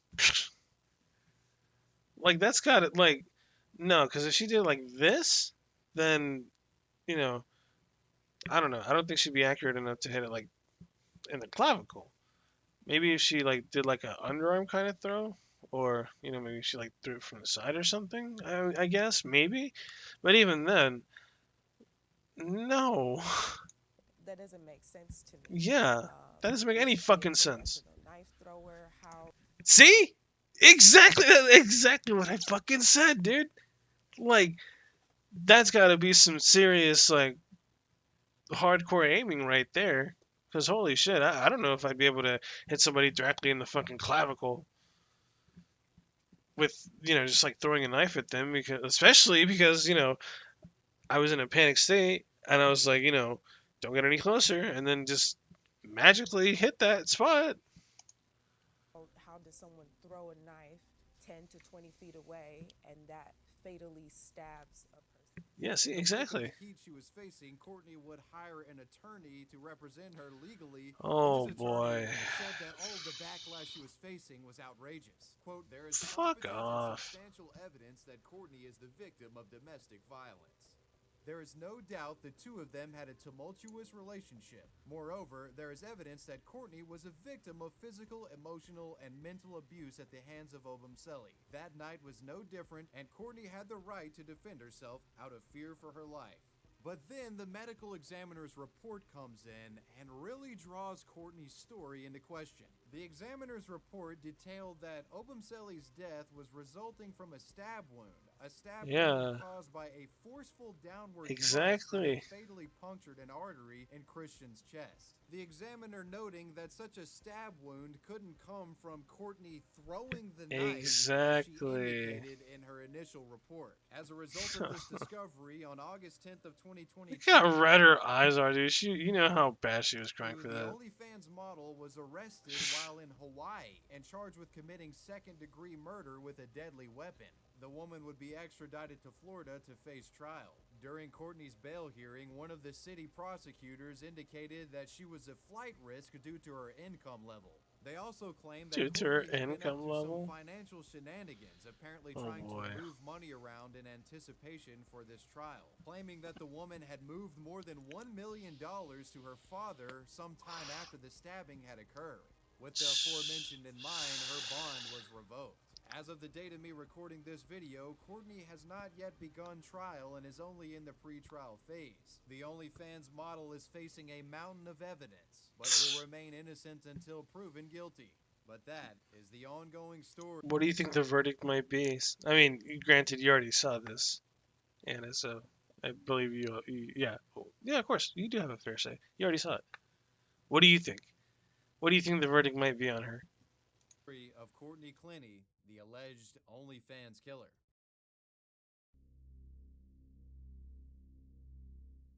Easily one of the most disturbing e-girl criminal stories is that of Nasim Agdam.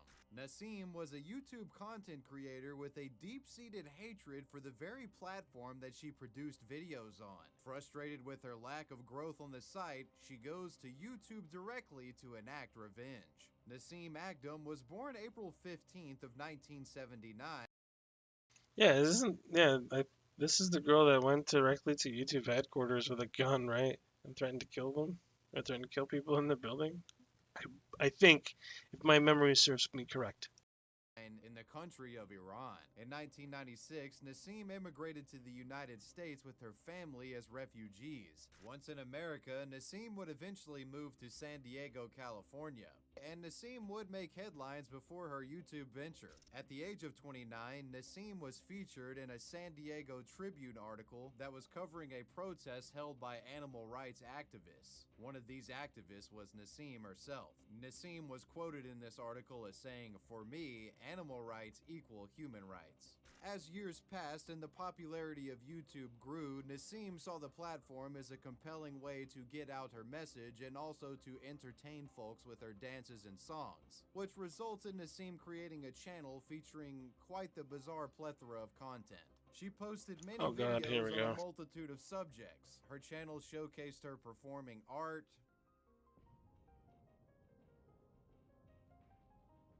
discussing veganism,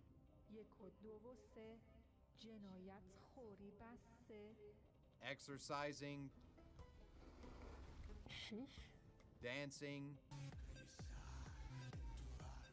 and more. Nasim, in her About section on YouTube, described herself as a vegan bodybuilder and animal rights activist, and an individual that promoted a healthy and humane lifestyle. While Nasim's channel wasn't very popular in the United States, she did actually find some success overseas in Iran. In fact, the woman was well known in Iranian social media circles under the username Nasim Sabs, which translates into Green Nasim.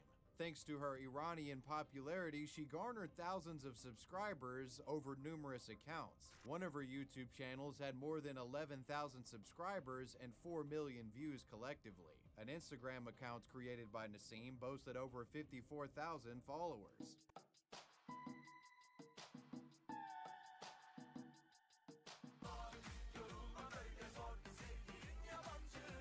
However, despite all of these viewers, followers, and subscribers, Nassim was disgruntled at the fact that YouTube wasn't paying her out any ad revenue, apparently the company deeming her videos not suitable for advertisers. Posts from the time show Nassim complaining about what she perceived as YouTube filtering and shadow banning her content. One post from the woman says, "Be aware, dictatorship exists in all countries, but with different tactics. They only care for personal short-term profits and do anything to reach their goals, even by fooling simple-minded people, hiding the truth, manipulating science and everything, putting public, mental, and physical health at risk, abusing non-human animals, polluting environment, destroying family values, promoting materialism and sexual degeneration in the name of freedom, and turning people into programmed robots." All this because they're not paying you ad revenue? Make the lie big, make it simple, keep saying it, and eventually they will believe it. Adolf Hitler. There is no free speech in real world, and you will be suppressed for telling the truth that is not supported by the system. Videos of targeted users are filtered and merely relegated so that people can hardly see their videos. There is no equal growth opportunity on YouTube or any other video sharing site. Your channel will grow if they want it to. YouTube filtered my channels to keep them from getting views. Another post from Nassim shows the woman venting about a video she thought was unfairly age restricted. This video got age restricted after new closed-minded YouTube employees got control of my Farsi YouTube channel last year in 2016 and began filtering my videos to reduce views and That's suppress actually funny. me from making videos. Here she can be seen complaining about how a video with 360,000 views only netted her 10 cents in ad revenue.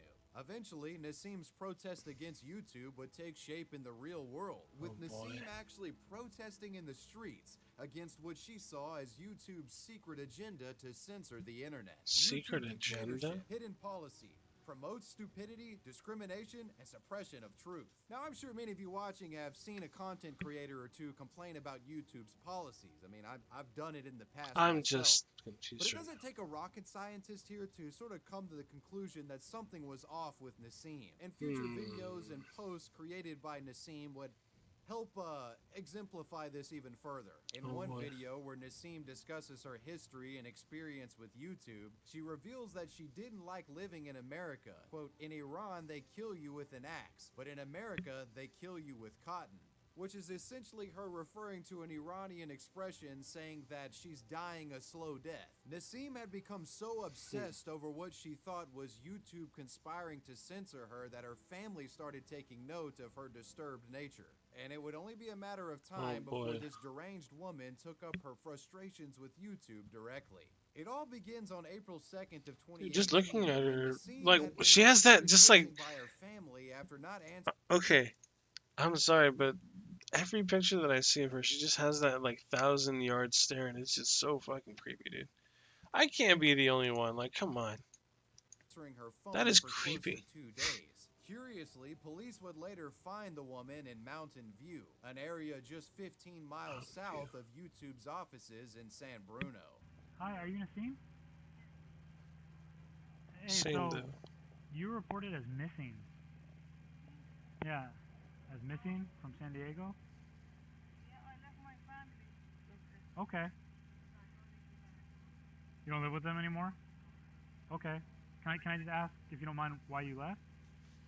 We don't get along together, so I left them. It appeared that Nassim had been living out of her car for those 48 hours. After discovering the missing woman, officers questioned her, asking the woman if she was suicidal or was on any sort of drugs. Questions to which Nassim responded no to.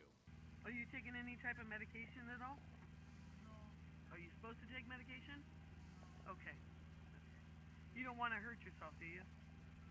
Or you don't want to hurt anybody else? You don't want to commit suicide or anything like that, right? Okay. When police asked her if she had any plans on going home, she said no, and in fact stated that she ran away because she wanted to start her life anew away from her family. Why Mountain View? I mean, I know it's a great city and everything, but... One of my cousins lives around here. Oh, okay. I wanted to get out of the area. His house in San Diego. I have memories. I don't want to have I gotcha. Okay. Something new. Start fresh? Yeah. Okay. I have no memories from past. Ah, very good. Since the woman was a grown adult, there was really nothing the police could do, and they just let her go on her way. After finding and talking to Nassim, police would call the family and tell them that she didn't want to come home, and this was not the answer the family wanted to hear. They were concerned that Nassim was about to do something rash, but police said that there was nothing they could do. Nassim wanted to be on her own, and that was that. But what we find is that police really should have taken heed of what Nassim's family had to say, because the next day, she went AWOL. The day following her being investigated by police, Nassim reportedly visited a gun range and practiced shooting firearms for a number of hours. And later in the afternoon of this day, at approximately 12:46 p.m., Nassim traveled to the nearby YouTube headquarters and entered the premises through an exterior parking garage. And she didn't come to YouTube to talk to higher-ups about monetization policy. She came to YouTube for revenge. From the garage, Nassim would walk to an outdoor patio that was filled with employees eating lunch. It's at this point where she pulls out a 9mm Smith & Wesson pistol and begins unloading rounds on these employees. Nassim's initial attack wounded 3 people. These individuals would be quickly escorted away to safety by others, and the facility was locked up in a matter of minutes, with Nassim having no way inside. And it's at this point that the woman turns the gun on herself and takes her own life. Thankfully, no one died in this attack. The victims that were injured included a 36-year-old man, a 32-year-old man, and a 27-year-old woman. All would make full recoveries. Within a matter of minutes of the shooting taking place, there were police helicopters on the scene, and it was a breaking news event. President Donald Trump would issue a tweet about the situation. Was just briefed on the shooting at YouTube's HQ in San Bruno. Our thoughts and prayers are with everybody involved. Thank you to our phenomenal law enforcement officers and first responders that are currently on the scene. Google CEO Sundar Pichai would tweet this out. There are no words to describe the tragedy that occurred today. Susan Wojcicki and I are focused on supporting our employees and the YouTube community through this difficult time together. Thank you to the police and first responders for their efforts, and to all the messages of support. Susan says, there are no words to describe how horrible it was to have an active shooter at YouTube today. Our deepest gratitude to law enforcement and first responders for their rapid response. Our hearts go out to all those injured and impacted today. We will come together to heal as a family. The family of the deranged shooter would also speak out. Her father says, quote, our family is in absolute shock and can't make sense of what happened yesterday. Although no words can describe our deep pain for this tragedy, our family would like to express their utmost regret and sorrow for what happened to innocent victims. An autopsy report for Nassim indicated that she had no drugs or alcohol in her system. It was an act committed out of pure hatred for YouTube. In the wake of this attempted murder spree, YouTube would terminate all of Nassim's channels. Her Instagram and Facebook accounts have also been removed since. God damn. The killer yandere. To begin this chapter, I've heard about this one, but I never actually read the read or gone through the full story of this individual. So I'm actually really curious about this last one. Let's go. Let's break down a Japanese word that you'll likely be Yandere. hearing again throughout the rest of this video. That word being yandere. What the hell does this mean? I'm sure you've seen it before. Well, the yan in yandere comes from the Japanese verb yanderu, which means to be mentally ill or to be mentally sick. Yanderu is combined with another Japanese word, dere dere, a word meaning love struck. So the two words together, So mentally ill, love struck. basically being a mentally sick, love-struck person. Yandere is an anime archetype where a character's love is so devoted that they become obsessed and possessive of their loved one to the point of behaving irrationally in an effort to hold on to their crush or love interest. Basically simping to the max, to the point where it can literally result in someone's death. Now, yandere killing someone in an anime or a video game, we've seen that before, but could something like this happen in real life? Yes. Well, unfortunately. The answer might surprise you. I'd like to introduce you all to Japanese woman Yuka Takeoka. Yuka was born January 28th of 1998 in Tokyo and was an only child. Not much is known about the woman's early life, other than that she dropped out of university, opting to pursue a career in the Japanese bar and service industry. Yuka would eventually land a lucrative management position at a hostess club in Tokyo. A Japanese hostess club is essentially a nightlife spot where all of the staff are women. This serves as a counterpart to a host club where all the staff are men. You know, naturally you got men going to the hostess club and women going to the host club for a night of fun and drinks, this, that, and the other. It would be through this Japanese nightlife industry that Yuka would meet her boyfriend that would become the victim of this story. That individual being a man named Phoenix Luna.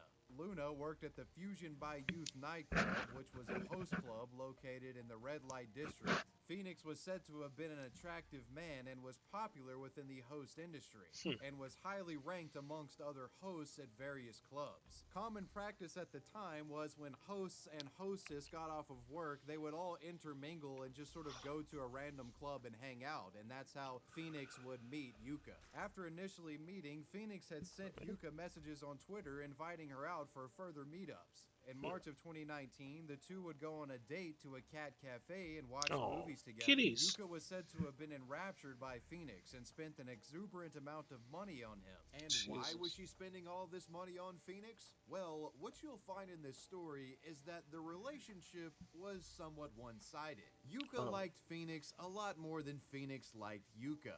And in a desperate effort to maintain his favor, Yuka would go to Phoenix's host club as a customer and literally pay Phoenix to spend time with her. Yuka believed that if she wanted to be with Phoenix, she would have to continue her financial simping, and even picked up additional work as an escort to do so. No, dude. Okay, that's really sad, dude.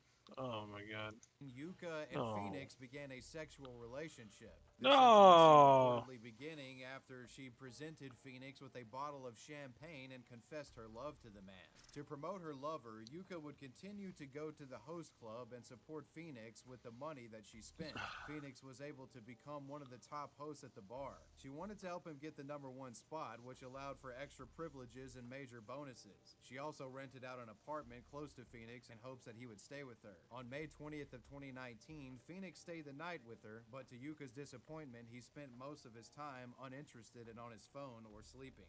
On May 23rd of 2019, Phoenix planned to assist Yuka with cleaning at her residence around noon, but his obligations caused a delay. Yuka called Phoenix on the phone, and his explanation for not being there was that he had made plans to meet with a female work client.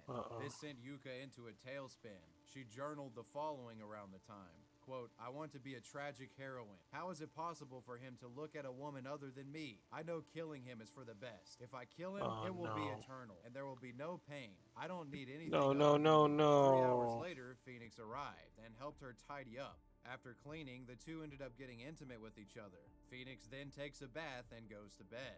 Yuka, however, stayed awake and had other plans she wanted to execute. And apparently, after coming to the conclusion that Phoenix's affection for her was merely surface level, Yuka's psyche essentially shatters. After confirming that Phoenix had fallen asleep, at around 3:50 p.m., she goes to the kitchen, procures a knife, returns to the bed, gets on top of Phoenix, and plunges the blade into his stomach. After being stabbed, Phoenix awoke, feeling uncomfortable, looked down, and noticed that he had a knife in his stomach. He pulls it out, but Yuka was on top of him. After pulling out the knife, Phoenix was said to have fearfully looked up at Yuka and uttered the phrase, "Please, I love you," in an effort to avoid another thrust from this blade. After hearing this, Yuka seemed placated for the moment and put the blade down. After this, it's said that Phoenix pushed Yuka off of him, gets to his feet, and initiates an escape of the apartment with blood dripping out of him. Yuka got a hold of him, but he was able to shake loose and run out of the door into the elevator. But when the elevator had descended to the lobby, Phoenix had already lost consciousness. Officers arrived at the scene around 4 p.m. and found Phoenix with 2 stab wounds in the abdomen. The man had nothing but a pair of shorts on and was covered in blood. Yuka sat next to her wounded lover, drenched in his blood, calmly puffing away on a cigarette, her phone to her ear and ignoring the bewildered officers. A tenant living in the building would report that the entire elevator was essentially covered wall to wall with blood. Footage would later be obtained of the officers arresting Yuka and escorting her to the police station. While in the back of the squad car, Yuka flashed a sinister grin beneath her large glasses and a photograph that would go viral online. When later questioned by authorities, Yuka said, quote, "I too wanted to die. Since I loved him so much, I couldn't help it. After killing him, I wanted to die. I did not want to go anywhere, so I sat down at the outside staircase. I did not call emergency services because I intended to die after watching him die from the stabbing." Authorities allegedly also found a journal written in blood that read, "I like you so much, I wanted to kill you." This bloody journal allegedly being authored by Yuka. Yuka's motive for the stabbing seems to come from a place of jealousy and despair surrounding the thought of Phoenix being in love with another woman. Yuka's stabbing of Phoenix fit very well into the yandere archetype, and she became a viral phenomenon online when the photos went up. People online saw her as a real-life yandere character. Instagram fan accounts began popping up praising Yuka, some even calling her too beautiful to be a murderer. Some of Yuka's online fans even started a GoFundMe and raised close to $4,000 in an attempt to keep her out of jail. Needless to say, this didn't work. But fortunately for all involved, Phoenix actually survived the stabbing. Thank God. According to reports, Phoenix was unconscious and in critical condition for close to 5 days. But thanks to intensive medical intervention, he would make a miraculous full recovery. Phoenix would later return to his job as a host, and what has become of him in recent years isn't publicly known. Eventually, Yuka would face trial for her attempted murder. She pled guilty, and on December 5th of 2019, the presiding judge for Yuka's case handed her a 3-year and 6-month sentence.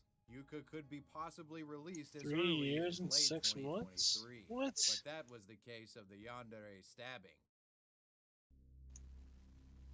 Oh, wait, there's another one? Oh, God. The cosplay killer. Oh, shit.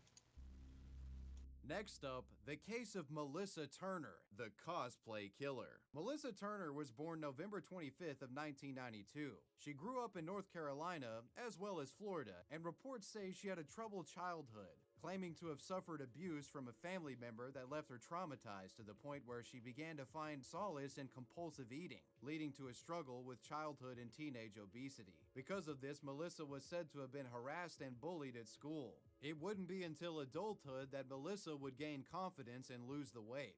She worked hard, losing over 100 pounds. And not only did she physically improve herself, she got educated as well, attaining an associate's degree around the time. After losing the weight, Melissa decided she wanted to chase her dreams of becoming an actress and entered many cosplaying competitions to achieve this goal. And she was popular at conventions that she attended. This cosplaying success eventually evolves into Melissa becoming an amateur model. The woman operated numerous online blogs, with these blogs reportedly featuring explicit content. If you don't know who I am, if you never heard of me or anything like that before, I am Two Thorn Rose. You can call me Rose. I'm a cam model. I'm an artist. I love fitness. I've lost 100 pounds. I like making videos about that and about my art and just about my daily life. By 2017, Melissa had found herself a hot online commodity with simps all around wanting to throw money at her. In April of 2017, Melissa would meet a man named Matthew Trussler on Tinder. Matthew and Melissa found chemistry on the dating app and met in person, and it wouldn't be long before they fell in love. By 2019, the two had become engaged and were living in a 2-story, 4-bedroom home together. A home that was purchased thanks to some extra income that Melissa had been earning of late. As Melissa's popularity as a cosplay influencer grew, so did the woman's affinity for creating lucrative, not safe for work content. And it's been reported that Matthew assisted her in the production of said material. While everything described thus far sounds nice, albeit a bit of an unconventional relationship, but fine enough, behind the scenes, the couple's relationship was tumultuous to say the least. It's been said that the two fought frequently, and alcohol was commonly abused by the pair, only worsening their disputes. Oh, Which boy. brings us to the date of tragedy in this story, October 17th of 2019. And this is what happens next from the perspective of Melissa. At around 11 p.m., buzzed off of shots of vodka, Melissa claims to have gotten tired and told Matthew that she wanted to go to sleep. She went to bed, but Matthew stays up. Melissa claims she awoke hours later and noted Matthew had yet to go to bed. She got up to see what he was doing, and it's at this point where she claims to have discovered Matthew outside on the patio covered in blood. and he wasn't breathing. She would contact the police, later telling officers that she was performing CPR. 911, what is your emergency? I woke up on my boyfriend. He was outside this morning. He's cold. He's cold. When authorities arrived, her fiancé was pronounced dead at the scene. The narrative of events provided by Melissa seemed to suggest that perhaps Matthew had died from alcohol poisoning or had injured himself while intoxicated. But a later autopsy performed on the man indicated that he died from a stab wound. After this discovery, authorities immediately detained Melissa and took her in for questioning. She would initially stick to her story of waking up to find her fiancé dead, but unfortunately for her, a security camera caught audio and visual of what really took place. What could you hear? What kind of phrases? So I heard, get up. I heard so, and then there was an explicit die. You heard so die? And then I heard, you know, it sounded like a female voice was crying, saying, what did I do? What this footage made clear was that Matthew's death resulted from some sort of domestic dispute gone wrong, not him dying outside by himself from alcohol poisoning. When Melissa was made aware of this footage, she changed her story and tried to spin it as it was a self-defense situation, and she stabbed the man to save her own life. Needless to say, the cops weren't buying the excuse and she was arrested. On Valentine's Day of 2022, Melissa stood trial for the murder of her fiancé. During this trial, she would actually take the stand and described Matthew as an alcoholic who had demonstrated unsettling and abusive behaviors in the past. Quote, there were times where he would push me and punch walls beside my head. I had seen him cut himself, burn himself, stab himself. He would stare off at some corner and he would tell me that there's a demon standing right there. It's clear that Turner was attempting to portray herself as a battered victim and her fiancé as an abusive monster. But when the facts are presented in this case, it's clear who the monster really was. It was later determined that after stabbing her fiancé, Melissa waited close to 4 hours before calling 911. Even after being stabbed, the man's life could very likely have been saved, but her intentional delay in contacting first responders ensured that it wouldn't be. The conclusion of this trial resulted in the jury finding Melissa guilty of murder, and she was sentenced to 20.5 years in Florida State Prison. This jury did not believe her claims of self-defense. Why would you believe? No. It's not self-defense, will be 50 dude. years old before she's eligible for release. And well, you've made it to the end. Those were the criminally accused e-girls. There you go. Esport In the last murders. decade, competitive gaming has exploded in popularity. Oh, this dude. You know what? Oh yeah. You remember that? Remember Brandon and Mary, the one that we saw, couple?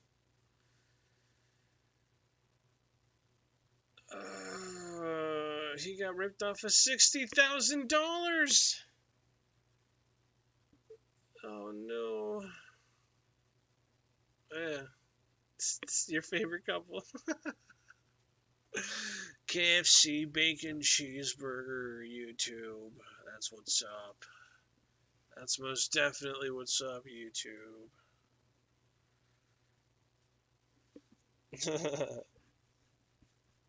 Oh man. Okay. Anyway, guys, that's gonna be it for tonight. Thank you to everybody that came by. Hope you guys enjoyed the stream. As always, I'm not sure what I'm gonna be playing later on tomorrow, but I'll probably be on maybe around the same time. We'll see. But yeah, I hope to catch you guys some other time. So with that being said, take care.